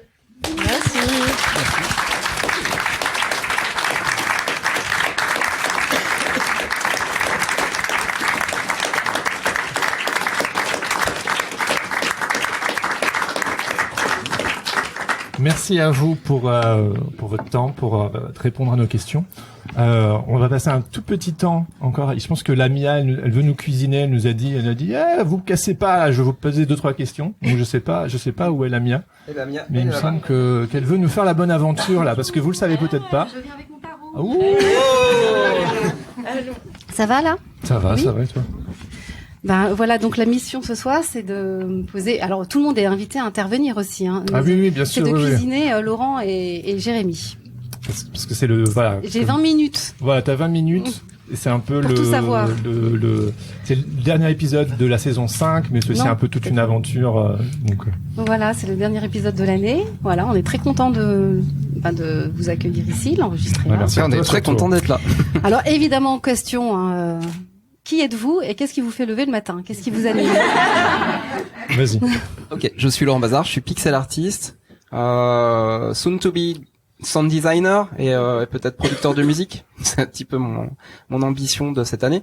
Je fais également du podcast et maintenant des formations aussi, des bootcamps. Ah. C'est vrai. Ouais, j'ai un petit peu élargi aussi. Parce que pendant 17 ans, j'étais vraiment uniquement illustrateur. Voilà. D'accord. Et j'ai pris un petit virage grâce à Jérémy. Et ce qui me fait lever du lit le matin, moi, c'est le besoin. Alors pas les petits besoins, pas les gros besoins. Ça pourrait, hein. Ouais, ça pourrait, mais évidemment. Mais c'est vraiment le besoin d'aller affronter mon sujet de prédilection, qui est le chaos. Voilà, j'adore le chaos, j'adore mettre le bordel. Je m'appelle Laurent Bazar. Ah, c'est vrai, t'as voilà. t'as une résonance Il faut sur ta connecter. personnalité. Vraiment, tous les matins, Vraiment. tu dis que tu veux Ouais, je veux Foutre perturber. le bordel. Ouais, je veux mettre la zone, désorganiser perturber. l'ordre. Ouais, c'est ça, qui est, voilà. d'accord. Mais c'est un tout aussi, c'est parce que j'ai besoin aussi d'ordre. Donc du coup, je vais chercher un petit peu les méthodologies qui me permettent d'organiser le chaos. Voilà. Ça vous inspire C'est un mon- peu les c'est mon groupes trip, Boucard, ça. Vous avez fait une exposition. On a répondu au à le week-end, café et tout. Je savais pas qu'il fallait faire un truc élaboré. C'est clair. On voit que tu veux répondre à cette question Mais elle est depuis trop- longtemps. Ça fait combien de temps C'est que trop tu la facile, on la pose à prépares tout le monde. J'ai eu le temps d'y réfléchir. Pourquoi les gros ducs et Boucard, ils sont désorganisés ou Non, mais vous aviez Pas fait une du expo tout. qui s'appelait La Tempête avec un observateur de tempête. Ah oui, on a fait pas mal de catastrophes En naturelles. général, quand même, hein, c'est un peu Oui. le chaos. Hein. Un chaos organisé. Ouais, c'est ça. Pas trop. Et toi, Jérémy? Donc moi Jérémy, belge, illustrateur, podcasteur, papa, et moi ce qui me fait lever le matin, c'est vraiment le fait d'être en lien, quoi. Je me suis rendu compte que c'était vraiment ça qui me drivait, c'est-à-dire que j'aime beaucoup faire de l'illustration pour communiquer. Et je me suis rendu compte que, in fine, l'image était surtout un vecteur de communication. Donc pour moi, ce que j'aime bien, c'est être en lien avec. C'est tisser des liens les uns avec les autres. Et Ah tout. ouais, ça c'est vraiment tisser un maillage humain, genre être en lien, mettre les gens en lien, c'est vraiment un truc qui m'anime, ouais. D'accord. Mais c'est vrai que depuis toutes ces émissions, tout à l'heure tu disais que vous en aviez enregistré presque 100, Un peu plus de temps, ouais. un peu plus de 100 depuis 5 saisons. Là, vous êtes un peu les psys, vous avez mis sur le divan tous les illustrateurs, vous êtes un peu les psys de la profession. Ouais, c'est vrai, ouais. C'est un peu pour ça qu'on nous écoute, je crois. Bah, on aime bien le faire en tout cas. Oui, c'est ça. Parle-moi de ton Mais- enfance. Non, mais par contre, on n'aime pas le côté thérapie, même si ça reste une thérapie toujours de dialoguer, de s'exprimer, de justement de rencontrer aussi les collègues, les confrères, les consoeurs. Mais surtout, ce qui est vachement intéressant, c'est le voyage, quoi, des gens. C'est le chemin qu'ils ont pris. Et puis qu'est-ce qu'ils ont appris sur ce chemin-là. Finalement, les objectifs, le but, c'est toujours le futur. Mais il y a un Ça côté me- thérapeutique, hein, je pense, à passer sur le grill d'un podcast et d'avoir cette écoute active, en fait. D'avoir une écoute comme ça pendant une heure, Tu veux une dire heure et demie. thérapeutique pour vous? Ben, aussi, ou pour les deux, Mm. enfin, moi, c'est de l'investigation, c'est-à-dire que j'aime bien nerder sur mes sujets, donc du coup, c'est chouette de pouvoir creuser. Et au bout de, je sais pas moi, 115 épisodes, tu te fais un peu une idée quand même. Mais surtout pour les personnes qu'on interviewe, je veux dire, c'est pas tous les jours, hormis dans un cadre thérapeutique, que quelqu'un t'écoute et te dit genre, ah, ouais, ok, vas-y, continue, je t'écoute, ouais. Et on t'a interviewé toi aussi, Oui, c'est Lamia. vrai que vous mettez très à l'aise et à la fin, on s'abandonne complètement, on raconte notre vie et tout, oh là là. Ouais, mais c'est ça, c'est créer cet environnement pour que Oui. les gens se racontent. Ah oui, c'est vrai. Et qu'il y a C'est comme un divan. il y a un environnement d'écoute. En fait, pour moi, c'est pour ça que je suis très attaché aux médias podcast. C'est que je trouve qu'il y a peu d'espace dans l'espace médiatique d'écoute active longue. On est vraiment à la recherche des buzzwords, des petites vidéos d'1 minute qui vont vite, qui claquent et tout. Que en fait, le podcast, ça demande vraiment un temps. Et on écoute en fait. C'est-à-dire que vous subissez pas un podcast genre vous avez pas le choix. En fait, vous écoutez le podcast, vous vous dites tiens, je vais écouter Gros Duc et Boucard. Oui, c'est des moments choisis à chaque fois. Voilà, ça c'est important pour moi, ouais. Et du coup, est-ce que ça vous a rapporté, vous, enfin, à écouter les gens? Est-ce que ça vous a nourri aussi? Est-ce que ça a orienté des choses chez vous dans votre façon de travailler? Parce qu'à écouter tous ces artistes, est-ce que ça vous a pas apporté à vous aussi dans ce que vous faites? Des choses? Bah, chaque épisode, moi, encore une fois, c'est vraiment le parcours des gens que je trouve incroyable. C'est la richesse et finalement la diversité des chemins qui sont pris. Et parce qu'en fait, on a plus ou moins toutes et tous ce même besoin de créer. C'est vraiment un truc, quoi. C'est le simple fait de se mettre à sa table à dessin sur son ordinateur, prendre sa guitare, je sais pas. C'est super kiffant, quoi, quand on est dans ce flow là créatif. Mais le fait d'avoir cet écho-là et ce miroir-là avec tous les autres, bah oui, ça donne une impression d'universalité, où on se dit, en fait, on peut se nourrir finalement des parcours des autres et vivre par procuration d'autres destinées. C'est inspirant aussi. Ouais, mais carrément, c'est ça. Et c'est chouette parce que moi, je me dis, je peux vraiment faire mon kiff parce que je sais qu'à côté, il y en a, ils font leur kiff aussi. Donc c'est chouette parce que il y a ce ping-pong là, en fait, un petit peu. Everything is connected. Moi, je sais qu'à la base de Sens Créatif, il y avait une question qui était vraiment, parce qu'on fait des métiers très solitaires, on est beaucoup des sortes d'ours un peu mal léchés dans nos grottes, où on n'aime pas trop voir du monde et tout. Je suis sûr que ce soir, il y en a quelques-uns qui sont en PLS là-bas, il y a tellement de gens autour de moi. Mais en fait, moi, j'avais le questionnement, est-ce que je suis tout seul? Est-ce que je suis tout seul avec ces questionnements, avec le fait que l'illustration, c'est un métier formidable, mais c'est quand même pas toujours évident. Et en fait, ça m'a permis de me rendre compte que non, en fait, j'étais pas tout seul. Et c'est toujours ce lien. Bah, et t'as moi, créé une sacrée communauté. Enfin, vous avez créé avec Sens Créatif une communauté oui, c'est vous. de gens. Mais oui, c'est vrai. Je pense que c'est une Applaudissez-vous. référence. Ouais. C'est une référence. Allez. Voilà. Et ça peut-être aussi penser t'appeler aussi de toi, enfin de penser t'appeler de ça a aussi compenser la solitude que tu ressentais peut-être en tant que, parce que c'est vrai qu'on sait ça, que c'est un métier et on est assez isolé et Ouais. on crée seul, et bon, sauf ceux qui partagent des ateliers et tout ça, mais malgré tout donc ça t'a aidé toi à te sentir J'ai beaucoup moins reçu isolé. de pères qui étaient dans la profession, qui étaient plus âgés que moi. Et en fait, j'ai aussi beaucoup reçu de podcasts, mais anglophones en fait. Il y avait peu de choses qui existaient en français.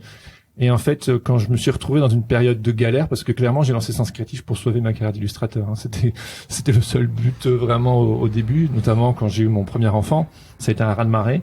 Et du coup, c'était genre comment, si d'autres personnes ont l'air de s'en sortir, comment... Ah, t'as créé ce podcast pour avoir des tuyaux, en fait. Ah, mais tout à fait. C'était totalement Ouais, c'est assumé l'idée au de départ, début, hein. quoi. C'était genre, vous avez fait comment? Parce que moi, je galère et vous avez l'air d'y aller. Et puis après, ils m'ont D'accord. tous dit genre, non, mais moi aussi, en fait, j'ai galéré sur ci, sur ça. Et c'est genre, ah, et puis des gens, petit à petit, m'écrivent en disant, ah, ça fait du bien parce que moi aussi, quand tel, prenons, rockstar de l'illustration partage exactement la même problématique, en fait, ça rassure de ouf et tu te dis genre, ah, ok, en fait. Donc C'est ça qui a créé la genèse du Sens Créatif, c'est ça, c'est ce besoin aussi. Enfin, c'est toi, t'étais tout seul. Après, Laurent t'a rejoint, ouais. mais c'était pour essayer de tisser, de mailler Oui. une communauté pour que ça te apporte à toi aussi, en fait. Bah, à la base, c'est vraiment une initiative personnelle. Puis très très vite, j'ai voulu rencontrer, gros guillemets, mon public. Donc on a organisé le premier apéro pique-nique. J'ai lancé le podcast en avril il y a les 2019. apéros pique-nique, ouais. J'ai lancé le podcast en avril 2019. En août 2019, j'ai organisé le premier apéro pique-nique à Paris. Il y avait 25 personnes. Et puis en novembre, on était chez toi pour le premier enregistrement en public. Et là, il y avait 45 personnes. Et là, je me suis dit, je sais pas combien vous êtes ce soir, plus ou moins, un petit peu plus peut-être, je sais pas. Et je me suis dit, ah ok, en fait, on est plein. Et ça fait un bien fou. Et c'est un petit peu addictif en fait. Et puis aussi, il faut dire c'est grisant de pouvoir aller rencontrer ces héros de l'illustration, du dessin, de la bande dessinée, et que juste parce que t'as un prétexte, c'est-à-dire j'ai un podcast, je peux vous poser d'autres questions. Mais oui, bien sûr. Et là, tu te dis genre, mais c'est trop bien. Tout le monde dit oui. Tout le monde dit oui. Enfin, presque tout le monde. Presque mais, tout le monde. Mais ça, c'est quand même cool, quoi. Ah ouais, c'est bien comme Non, question. on balance pas les noms là. Si on peut, et puis de toute façon, il va pas écouter, ça va pas le vexer. Vas-y, Philippe vas-y. Catherine, il nous a dit non, mais parce que, mais je vous explique pourquoi.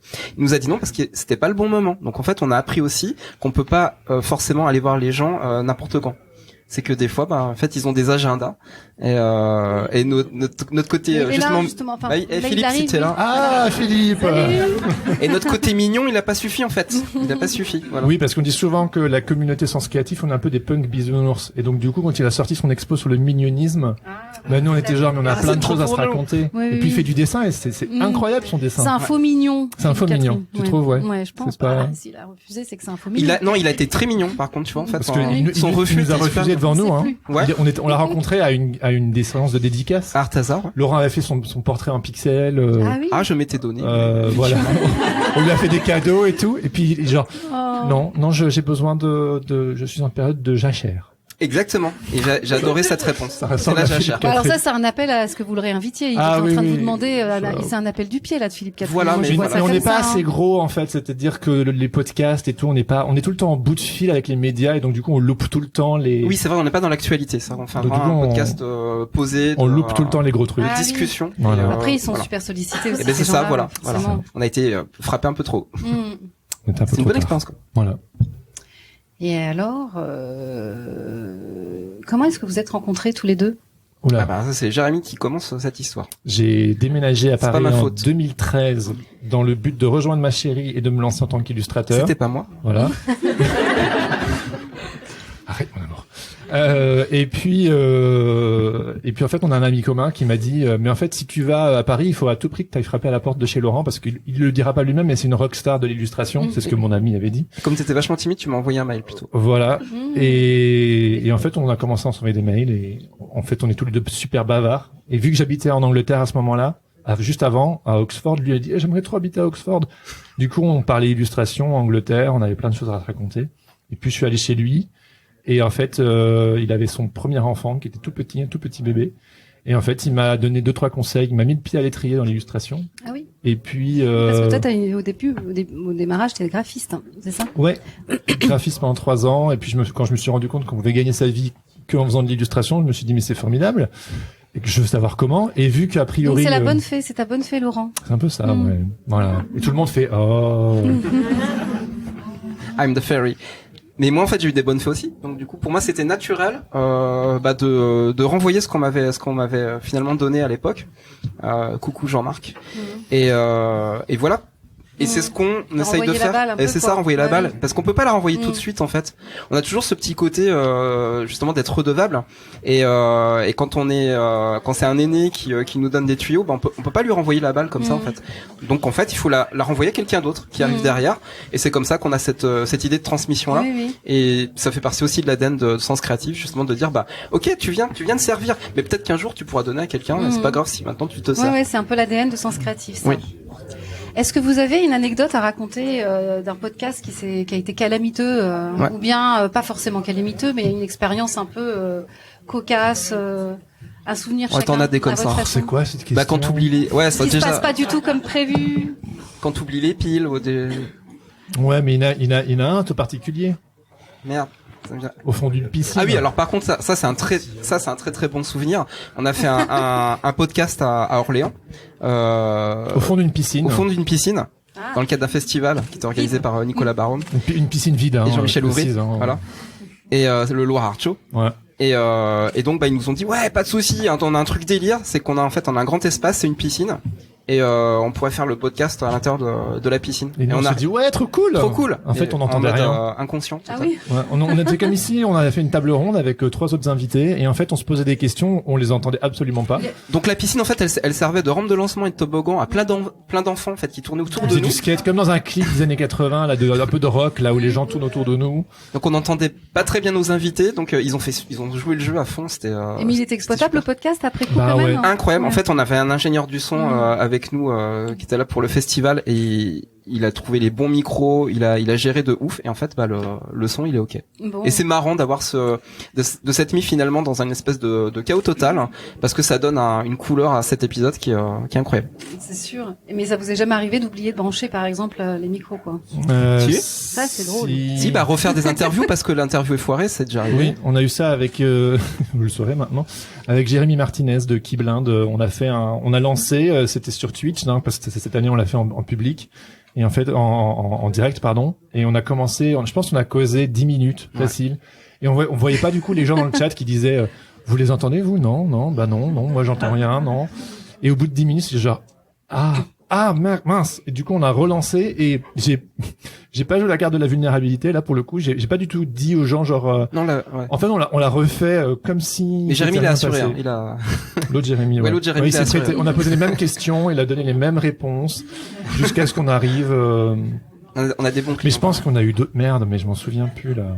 Mais en fait, ouais, forcément avec. Non, on est Dans des ces cas-là, professionnels. les deux On est des stress, ou bien professionnels. est-ce qu'il y en a un qui qui essaye de temporiser? Qu'est-ce que, en général, dans votre binôme, dans votre Ah, si, duo, comment On vous a interagissez? eu une interview Je dirais pas forcément laquelle, mais où en fait on a fait une première take et en fait où au fur et à mesure il me disait ça va pas du tout.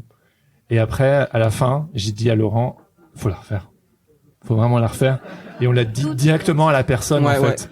Et ça nous a un petit peu mis mal quand même. Ouais. Puis après on a eu une petite crise à nous deux. C'était genre bon comment on fait nous? Pourquoi on a foiré comme ça? Et ça rigole là. Pourquoi on a autant foiré quoi? Non, mais t'inquiète pas Margot, tu vas assurer. Là ça va, vous avez vérifié. Ouais. Et justement, qu'est-ce que l'un apporte à l'autre qu'est-ce qui est la spécificité de chacun dans votre binôme Est-ce que Laurent il écrit les questions? Est-ce que les questions que vous posiez tout à l'heure à Océane et Margot là, qui fait quoi On va la jouer miroir. Ce que Jérémy il apporte effectivement, c'est tout le côté organisationnel. Je dis pas que Jérémy il est c'est un fanat de l'organisation, il est pas comme ça, mais par contre il aime bien faire les choses à l'avance pour pas justement être dans le stress. C'est mon petit côté control freak. Il déteste le stress, donc du coup que toi t'aimes bien mettre du bazar. Hein. Voilà, mais on a appris aussi à ce fonctionnement là, donc si tu veux répondre à adresser ça. Donc par exemple, c'est Jérémy qui fait souvent les fils des interviews parce qu'il est très structuré et il me laisse en fait la place derrière pour rajouter en fait mes questions pourries et puis il me laisse la place pendant les interviews pour complètement péter le truc. Voilà, en fait Laurent, il vient mettre du chaos dans le côté peut-être un petit peu trop parfois un peu trop bordé, trop propre que je pourrais avoir. Et aussi, on a une différence d'âge, hein, vous le savez pas, mais en fait, on a... je suis très vieux. 12 ans de différence. Ouais. Voilà. Quel âge tu as physiquement Physiquement, j'ai 30 ans. Mais non, en fait, j'ai 47 ans. Ah, franchement. Voilà. Ah oui, tu portes bien, tu portes beau. Merci. Et en fait, on n'a pas la même histoire, ni la même culture, ni les mêmes références. Du coup, ce qui fait qu'en interview, quand quelqu'un me balance une référence un peu plus ancienne que la mienne, je peux faire l'impression que j'ai saisi parce que un peu les archives, oui, c'est tout à ça fait, oui. Quand ça parle de Goldorak, voilà, c'est ça. Moi, je suis genre Laurent, il est un peu plus sniper que moi. Et moi, je suis plutôt la personne qui structure l'interview. Et Laurent, il déambule dedans et. Ouais, et c'est aussi assez reposant. J'ai fait le podcast 3 ans tout seul. Et au bout d'un certain temps, ça devenait un petit peu. C'est quand même une certaine énergie et je me suis dit si je continue en fait j'ai besoin d'avoir un binôme en fait. Et donc, ça paraît super structuré comme on est en train de le dire là, on a trouvé le côté leader sniper, mais on a essayé 50-50. On a essayé vraiment 50-50, les inconscients absolus, et ça ne marche pas. Parce qu'en fait, 50-50, je sais pas pour vous Gourduc et Boucard, mais 50-50, ça marche pas. En fait, il faut qu'il y ait une place de chaque personne qui soit prise en compte. Et c'est pas une histoire de pourcentage, en fait. Margot, elle a l'air de, je sais pas. Alors, non, mais si tu veux remonter, mais en fait, c'est pas une histoire de pourcentage, c'est une histoire de c'est quoi ta place, c'est quoi la mienne, et comment, en fait, on fonctionne ensemble. Et c'est là que ça marche. Quand on fait ça, ça marche. Quand on oublie les pourcentages, Est-ce que quelqu'un a une question à poser? Pierre-Emmanuel, Yukiko? Et après, on ouvrira à tout le monde. Hein. Oui, voilà. Vous pouvez vous venger, même des questions indiscrètes. Hein. Tu veux que je pose une question? J'en ai pas, moi. Non, mais en fait, c'était marrant, Philippe Catherine. En fait, Philippe Catherine, vous passez à un stade. Enfin, pour moi, c'est quand même un peu genre bien sûr, vraiment connu, quoi. Ouais, très connu, on n'y arrive pas. Et il y a eu d'autres gens comme ça. Oui. On peut le dire. Hein. Oui, on a failli avoir Riyad Satouf 2 fois. Et ça, c'est pas possible. Alors pour tout vous dire, en fait, on se confronte à un truc auquel on n'avait pas forcément l'habitude, c'est les attachés de presse. Et donc c'est un jeu différent. C'est-à-dire quand on va vraiment voir les personnes, c'est facile d'obtenir un 8. Et on a un 8 même plusieurs 8 de Riyad Satouf. J'ai même un 8 de Vincent Lacoste, c'est pour vous dire. Mais forcément, on doit passer par l'attaché de presse qui va gérer en fait leur planning. Et là, c'est un enfer. Et quand elle veut pas quoi. Et donc du coup on réessayera sûrement. Mais peut-être qu'en saison 6 hein, peut-être. On n'abandonnera pas tant qu'on n'aura pas un nom définitif. Arrêtez de nous emmerder. Il faut en choper un et après tous les autres vont venir. C'est ça la mienne, exactement. Oui. Il y a un petit côté tu perces le plafond de verre et du coup t'es dans un autre game, etc. Ouais. Mais franchement, on s'est rendu compte, ce plafond de verre il nous a fait énormément de bien parce que on voulait péter le game parce qu'on avait cette ambition-là pour Sens Créatif, mais ça nous a aussi remis finalement dans la perspective qu'est-ce qu'attend finalement le public qui nous suit tout le temps. Oui. Et on s'est dit non en fait on parle aussi à des illustrateurs, des illustratrices, des gens de l'image et c'est pas plus mal en fait qu'on continue ce format-là et qu'on revienne aux valeurs en fait qui étaient les nôtres au début. On a essayé, on a fait un laboratoire et finalement ça nous a recadré. Et donc finalement c'est une victoire d'avoir testé et de cette foirée quoi. Et moi j'ai une autre Ah, question, mais peut-être que vous l'avez déjà dit. Le podcast, par mois, en écoute, ça représente quoi? Tu veux des chiffres? Ouais. Je n'y connais rien, je lui fais confiance. Non mais sachant que vous allez me donner des chiffres, je vais pas avoir de moyens de comparaison, donc je vais pas. Ah, si, on peut le dire quand Oui, même. oui, oui. En Mais, fait, on oscille entre 10 et 20 000 écoutes par mois, plus ou moins. Alors, pour tous les C'est podcasts confondus, Cumulés, pour les épisodes. 100, Cumulés, tous les d'accord. épisodes cumulés. Au meilleur de la santé de Sens Créatif, on a fait 20 000, et au moins bon, je sais pas, 8 000, je sais pas. Enfin, je dis en ce moment, quoi. Enfin, je veux dire. Et donc, du En coup, ce moment, c'est un peu vache maigre. non, c'est un peu. Il y a plus de c'est- podcasts et on c'est- fait moins de marketing aussi peut-être. Donc, Ouais.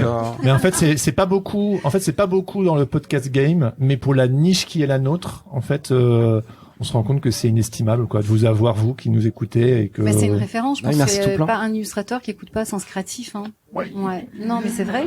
Bah oui. Bah, on sait Oui, parce que ça pallie à tout ce que tu disais tout à l'heure, à ce qui est dur dans la vie d'un illustrateur, d'être isolé, de pas forcément pouvoir communiquer, ou bien, etc. Et donc, du coup, ça les met en lien. C'est ça. Et ça leur donne un peu de souffle aussi, hein, j'imagine. Hein. Enfin, moi, je suis pas illustratrice, mais c'est un peu les témoignages qu'on a. Mm. Ouais. Ouais. Et le Patate Club, justement, c'est aussi une autre initiative que vous avez eue pour tisser des liens plus serrés encore avec une. Les patates, faites du bruit. Tout ça, c'est les personnes du Patate Club. What else? Voilà. Bah oui, non, bah, le Patate Club, sans vous, que serions-nous, quoi? Alors, c'est quoi le Patate Club? C'est la communauté qui soutient le podcast, mais c'est bien plus que ça. C'est the blood and guts of the community. Ça sonne mieux en anglais. Je sais pas pourquoi. Ben oui, en fait, on a créé. En fait, le podcast a fédéré tout un petit monde, et en fait, de soutien. Les patates, on les appelle comme ça. Hein, les patates, elles se retrouvent entre elles dans différentes régions de France. Il y a des ateliers. Ah oui. Il y a un livre. Là, il y a un livre qu'on a fait ensemble là-bas aux éditions exemplaires, un livre collectif. Coucou Lisa Mandel. Qu'est-ce que on fait des. Donc, il faut être illustratrice, illustrateur pour faire partie du Patate Club. Moi, je peux pas en faire partie, par exemple. Je trouve ça très injuste. Si tu nous soutiens financièrement, Ah. Lamia, on t'accueillera à bras grands ouverts à partir de 3 euros par mois. Voilà. C'est qu'une histoire de fric. C'est. Non, mais en fait, voilà, ce qui est formidable, c'est que déjà, finalement, le pari de Jérémy au départ, qui était de connecter les gens entre eux, en fait, il est complètement tenu grâce à la communauté. Et en fait, on a exactement le même retour que quand on interviewe des gens du métier, parce que les gens qui font partie du Patate Club sont aussi des gens du métier. Et donc, en fait, cette richesse-là, ce qui nous amène tous les jours avec leurs questions, leurs idées, leurs motivations, ça nous nourrit énormément, ça nous permet d'avancer. Et puis mine de rien, en fait, ce soutien-là, il permet de produire le podcast. C'est-à-dire que de notre poche, en fait, on met rien pour produire le podcast. On met que notre énergie. Quoi. Ça s'autofinance Non, grâce c'est à grâce ça. à vous, ça. Voilà. Donc vraiment un gros cœur sur toutes Toutes les patates. les patates, Et les autres toutes les aussi, personnes, hein, évidemment. toutes les mais- personnes qui nous écoutent et celles qui ont été patates, qui le sont plus aussi. Et parce que patates, c'est on a important. appelé ça le Patate Club parce que d'un côté, on est une communauté qui se prend pas trop au sérieux, et de l'autre, on a envie de montrer qu'on en a dans le beat, quoi, qu'on a la patate, quoi. Tu vois, il y a Ah, vraiment ce bah truc. oui. Et puis, c'est tellement bon. C'est tellement bon, les patates. On en mangerait tous les jours. Mon fils aime pas les patates. Oh là là. C'est qui ce fils? Est-ce que vous avez des projets, justement, est-ce que Patate Club va faire des petits, ou est-ce que le podcast va faire des petits, puisque tout le monde fait des petits? Alors nous, ce qu'on espère, c'est que le podcast vous inspire et que vous fassiez vous-même vos propres initiatives, et que ça éveille des vocations, que sais-je, des initiatives personnelles. Et de l'autre, dans le cadre du Patate Club et de Sens Créatif, en fait, nous, notre gros truc cette année, c'est déjà la deuxième année, c'est qu'on a créé un bootcamp créatif qui s'appelle La Quête, qu'on a fait avec Kylian Talin, qui est un ami. Il y a déjà plusieurs personnes ici présentes ce soir qui font partie de ce bootcamp. C'est une formation de 2 mois où on accompagne des créateurs et des créatrices. Faites du bruit, là, les aventuriers! Voilà. Ah, c'est super. C'est demain le tout dernier jour. C'est quoi un bootcamp? Un bootcamp? Ah, c'est une sorte de formation en ligne de 2 mois, en fait. Une formation collective. Ouais. Avec des cours, des exercices et des masterclass. Et moi, comme d'hab, je pose des questions. J'interviewe des gens. Et ça, c'est vraiment notre gros bébé. Pendant 2 mois. Ouais, pendant 2 mois, non-stop. Je suis éreinté. C'est un J'en peux- marathon. J'en peux plus. Mais ça, c'est vraiment un peu le bootcamp, la quête, c'est vraiment l'incarnation absolue de tout ce qu'on a toujours envisionné avec Sens Créatif, mais de manière hyper intense pendant 2 mois. Ouais. Et Tout ce qu'on allait chercher finalement dans les podcasts, dans les épisodes, on les met vraiment dans c'est ce une bootcamp. compilation de toutes les infos que vous avez collectées, Ouais. des C'est expériences, ça. des techniques, des bottes secrètes ou tout ça. Enfin, vous les avez concaténées compilé. Ouais, c'est ça. et vous les délivrez comme ça. c'est ça. C'est super. Ouais. Et du coup, il y a des bootcamps ce soir. Faites du bruit, les aventuriers! Vous voulez dire un mot Quelqu'un veut prendre la parole?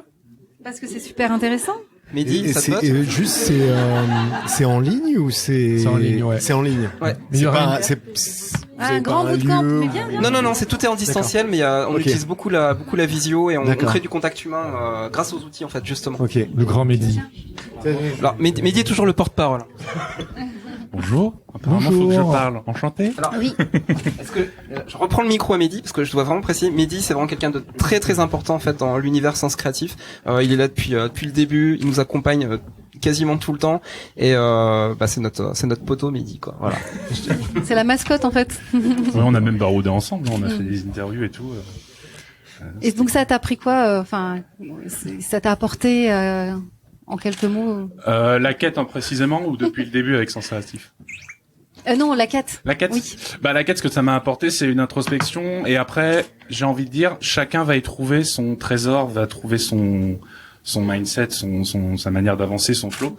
Moi, je visualise ça comme une sorte de carte au trésor que j'avais retrouvée et que j'avais enfin sur mon île trouvé le trésor que je cherchais tout le temps. Ah bon.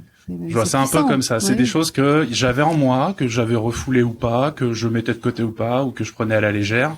Et le fait de travailler dessus, d'échanger avec les autres dans la quête et d'en parler en mentoring ou juste d'écouter les mentorings, m'ont fait découvrir que oui, j'avais ces trucs-là en moi. C'est juste que j'osais peut-être pas parce que je pensais que c'était pas forcément puéril, mais peut-être que je pensais que c'était désuet ou pas intéressant. Et une des phrases qui me revient, c'est de pas avoir honte de céder à la facilité. Des fois, il faut juste se pencher et récolter ce qu'on a sous nos pieds pour voir ce qu'on peut faire avec.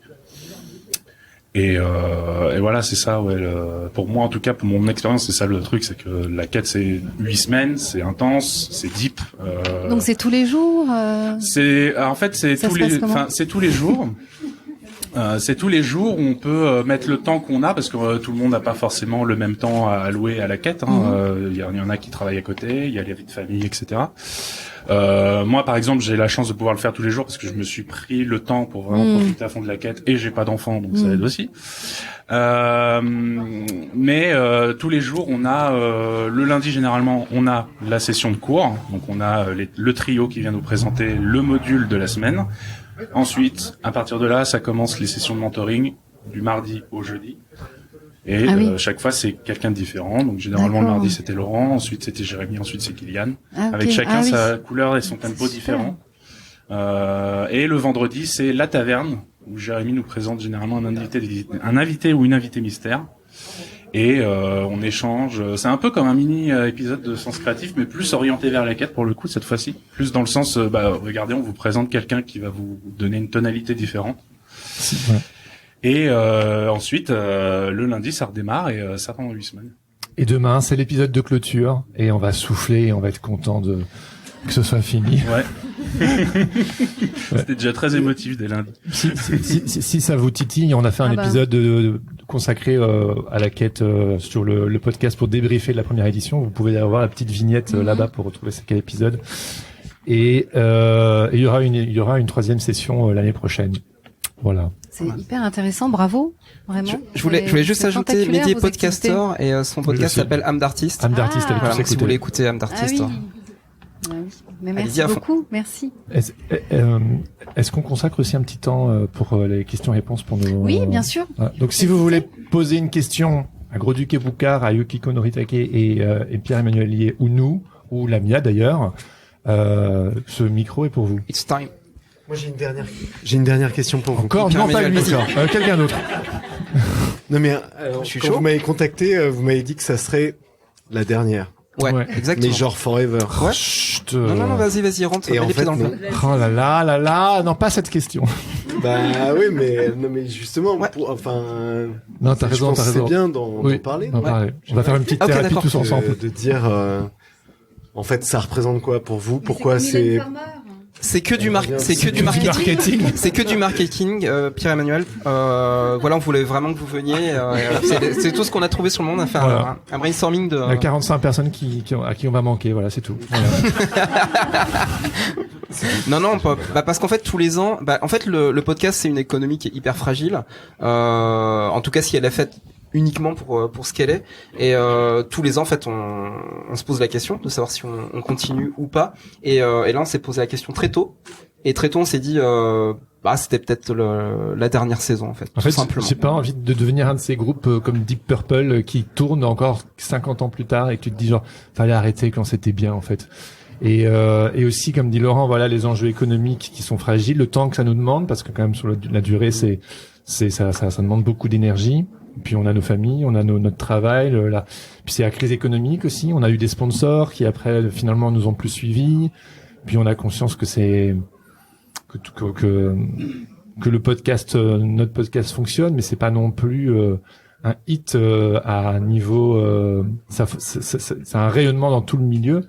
Mais si on voulait encore être plus lucratif financièrement, donc on a été obligé de chercher d'autres solutions en fait financières pour que l'aventure continue. Et on est super content que l'aventure puisse continuer encore l'année prochaine, quoi. Complètement, ouais. Voilà.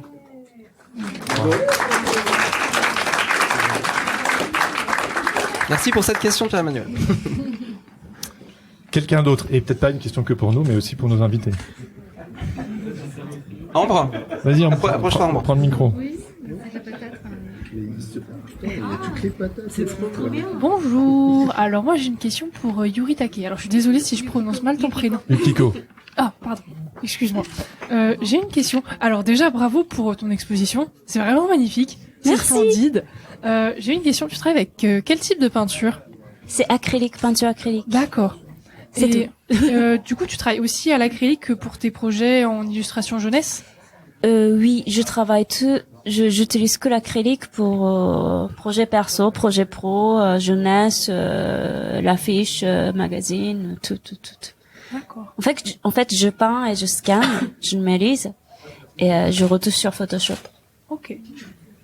Et du coup, tu as fait toute cette série-là en 2 mois? Oui, mais en fait, non, 2 mois c'est peut-être un peu court. 3 mois. Bravo. Merci.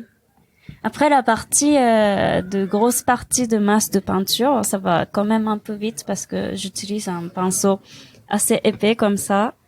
Je passe un coup de pinceau et c'est surtout les détails des plein de personnages. Par exemple, le premier visuel en balle, ça m'a pris pas mal de temps pour dessiner les personnages un par un, mais voilà. Ouais, c'est vrai que c'est très gestuel, certaines de tes peintures, en fait, on sent vraiment le geste. On voit que ça a été fait en une fois, et ça apporte vraiment quelque chose, enfin, une dynamique qui est juste incroyable. Ouais, je joue sur ça, ouais. Vu que j'ai raconté sur le podcast avec la Mia. Oui, allez tous écouter La Bonne Aventure, hein. C'est aussi un autre podcast d'illustration. Ah oui, c'est vrai, j'ai pas parlé du podcast de la galerie. Parce qu'ils sont tous les 3 passés en plus sur le podcast, donc du coup, vous allez pouvoir avoir encore un excellent podcast. S'écoute, vraiment, c'est du miel pour les oreilles. C'est vrai, il est bien ce podcast. La Bonne Aventure. Oui, franchement, il est bien mené, c'est chaleureux. Pose des bonnes questions. Faut faire confiance à la mère. Un petit croissant. Il y a des petits croissants aussi. Oui. Et alors, maintenant, est-ce qu'il y a d'autres questions, peut-être, ou pas? Oui, mais oui. Come back. En plus, c'est le plus grand, on te repère direct. Bonjour. Oui, c'est pratique. C'est bien. Bonjour du coup. Déjà, je voulais vous remercier tous les deux parce que merci pour ces 5 saisons incroyables. Là, tout à l'heure, j'étais sous le coup de l'émotion, donc voilà, j'ai pas pris le temps. Donc merci. Et justement, j'ai envie de te piquer l'exercice de mentoring que tu nous as fait faire l'autre fois à la lundi. Et du coup, j'ai envie qu'autour de la table, vous vous remerciez, que si vous deviez vous remercier à cet instant T de pourquoi vous en êtes arrivé là. Qu'est-ce que ça serait? Qu'est-ce que ça serait vos remerciements à vous-même, en fait? Ah ouais. Voilà. Wow. On est dans le type, là. C'est là les lourdes. Là, Margot, on Merci, se casse. Margot est en PLS. C'est quoi ces questions? Écoute, je vais commencer parce que c'est ma faute en fait. Et moi j'aimerais vraiment me remercier justement pour oser être un perturbateur. parce que je pense que depuis que je suis petit, on m'a vraiment toujours fait comprendre que j'étais le roi des emmerdeurs. Mon père me le disait, mais je pense que c'était affectueux. Hein. Mais voilà, enfin, il a fallu transformer ce truc-là pour me dire, bah non, en fait, c'est pas forcément un défaut, ça peut être quelque chose de très positif, et il suffit que j'en fasse quelque chose de positif. Donc perturber, ça peut aussi amener à débloquer aussi la parole, à s'amuser, à avoir du fun, à aller plus loin. Voilà. Donc je me remercie pour ça. Toi, Jérémy. Non. Ah, Pas ce sens-là. qu'est-ce que c'est que Tu ouvres et je termine.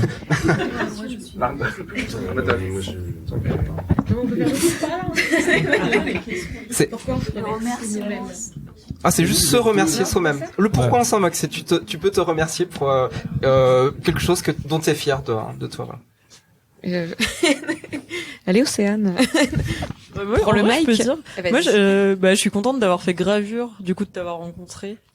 Eh ouais. Yeah. C'est les aveux. Non, et puis qu'après on ait réussi à monter un peu un atelier assez rapidement, travailler ensemble, tout ça, c'était assez fluide, donc c'était cool. Enfin voilà. qu'on ait du fun. Ouais, qu'on ait du fun dans ce qu'on fait, ouais. Ça c'est chouette. Voilà. Yukiko.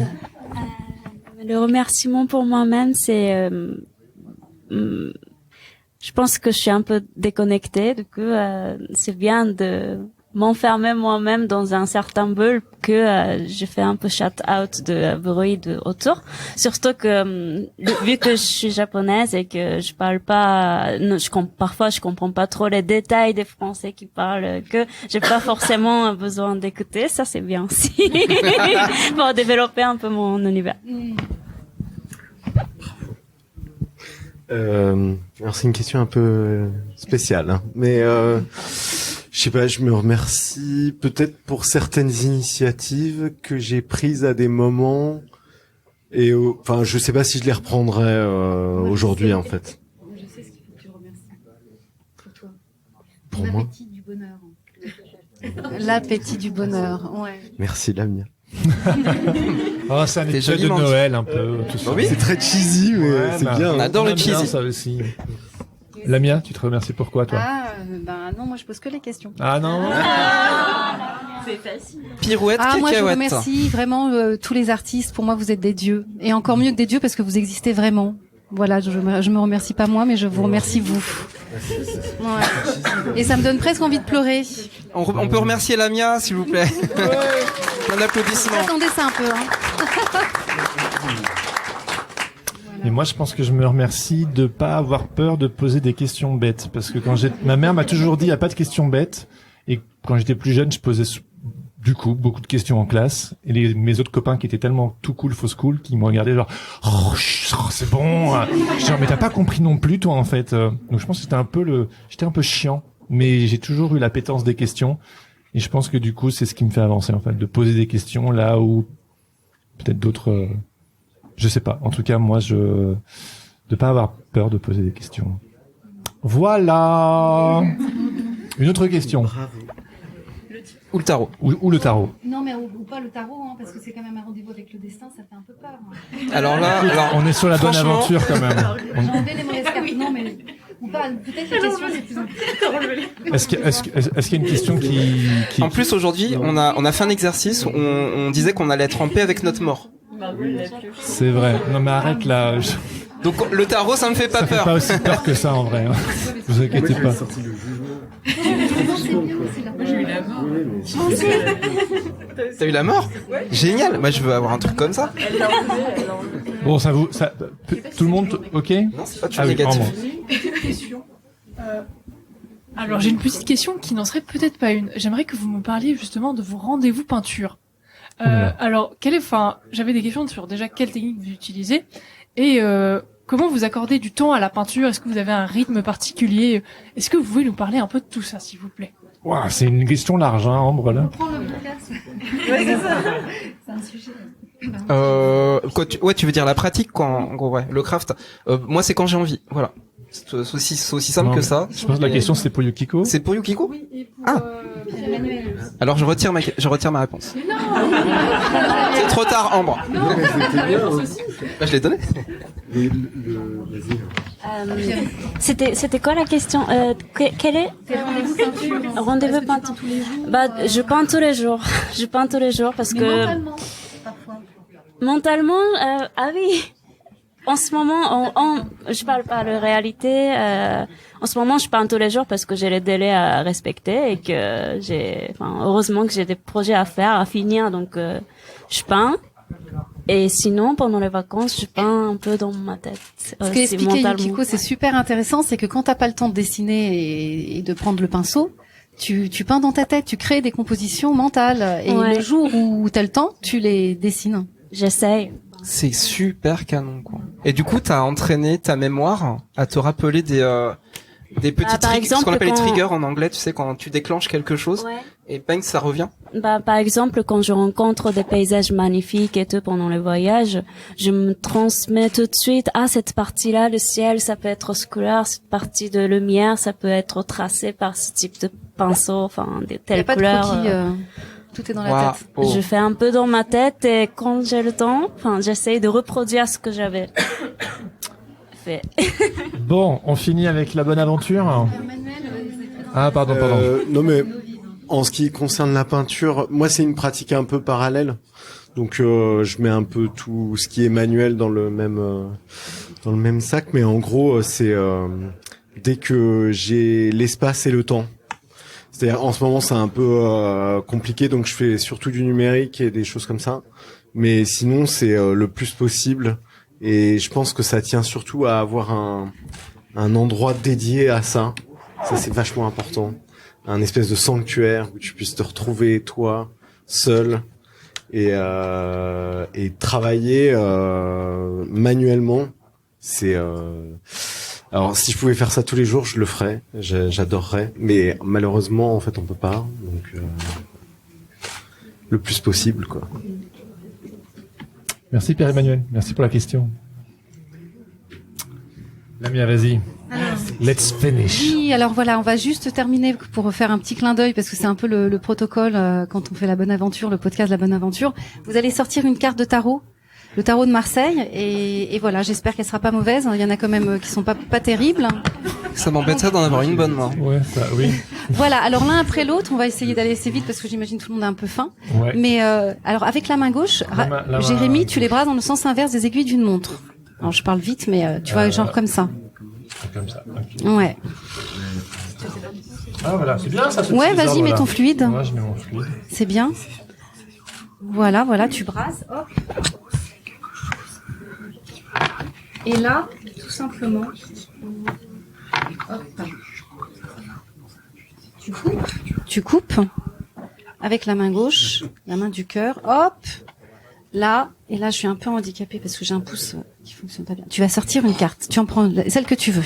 Ok. On- Celle-là. Ah voilà. Alors, le qu'est-ce que bazar, c'est le bazar. Oh là là. Ah, c'est génial.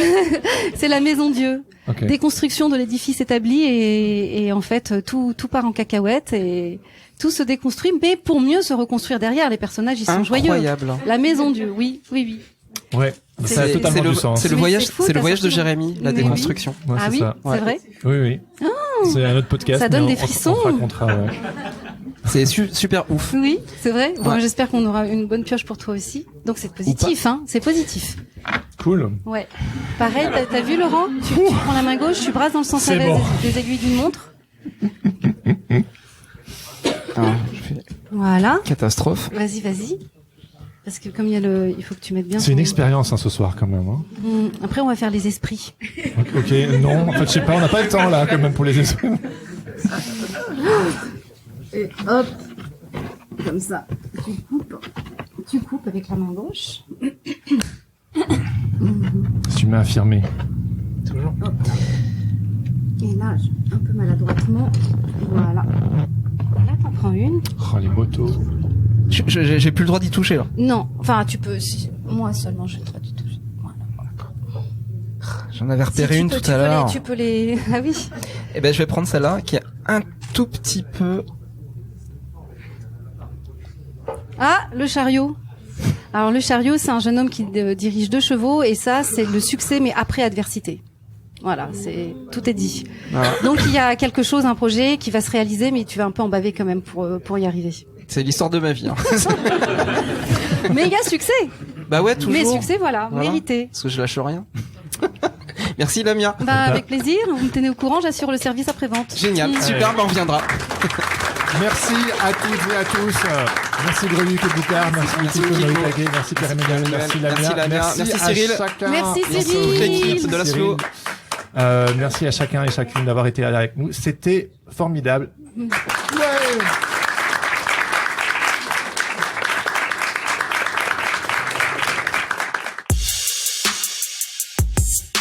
Et voilà, la saison 5 c'est terminé. Cette année encore, Sens Créatif a été une sacrée aventure. On espère que ça vous a plu et que vous en avez profité. Merci d'être là, de nous écouter, de nous soutenir. Sur ce, Laurent et moi on file prendre quelques vacances bien méritées. On vous souhaite à toutes et à tous de très bonnes fêtes de fin d'année et on se retrouve en janvier 2024 pour la reprise de la saison 6. Ciao ciao.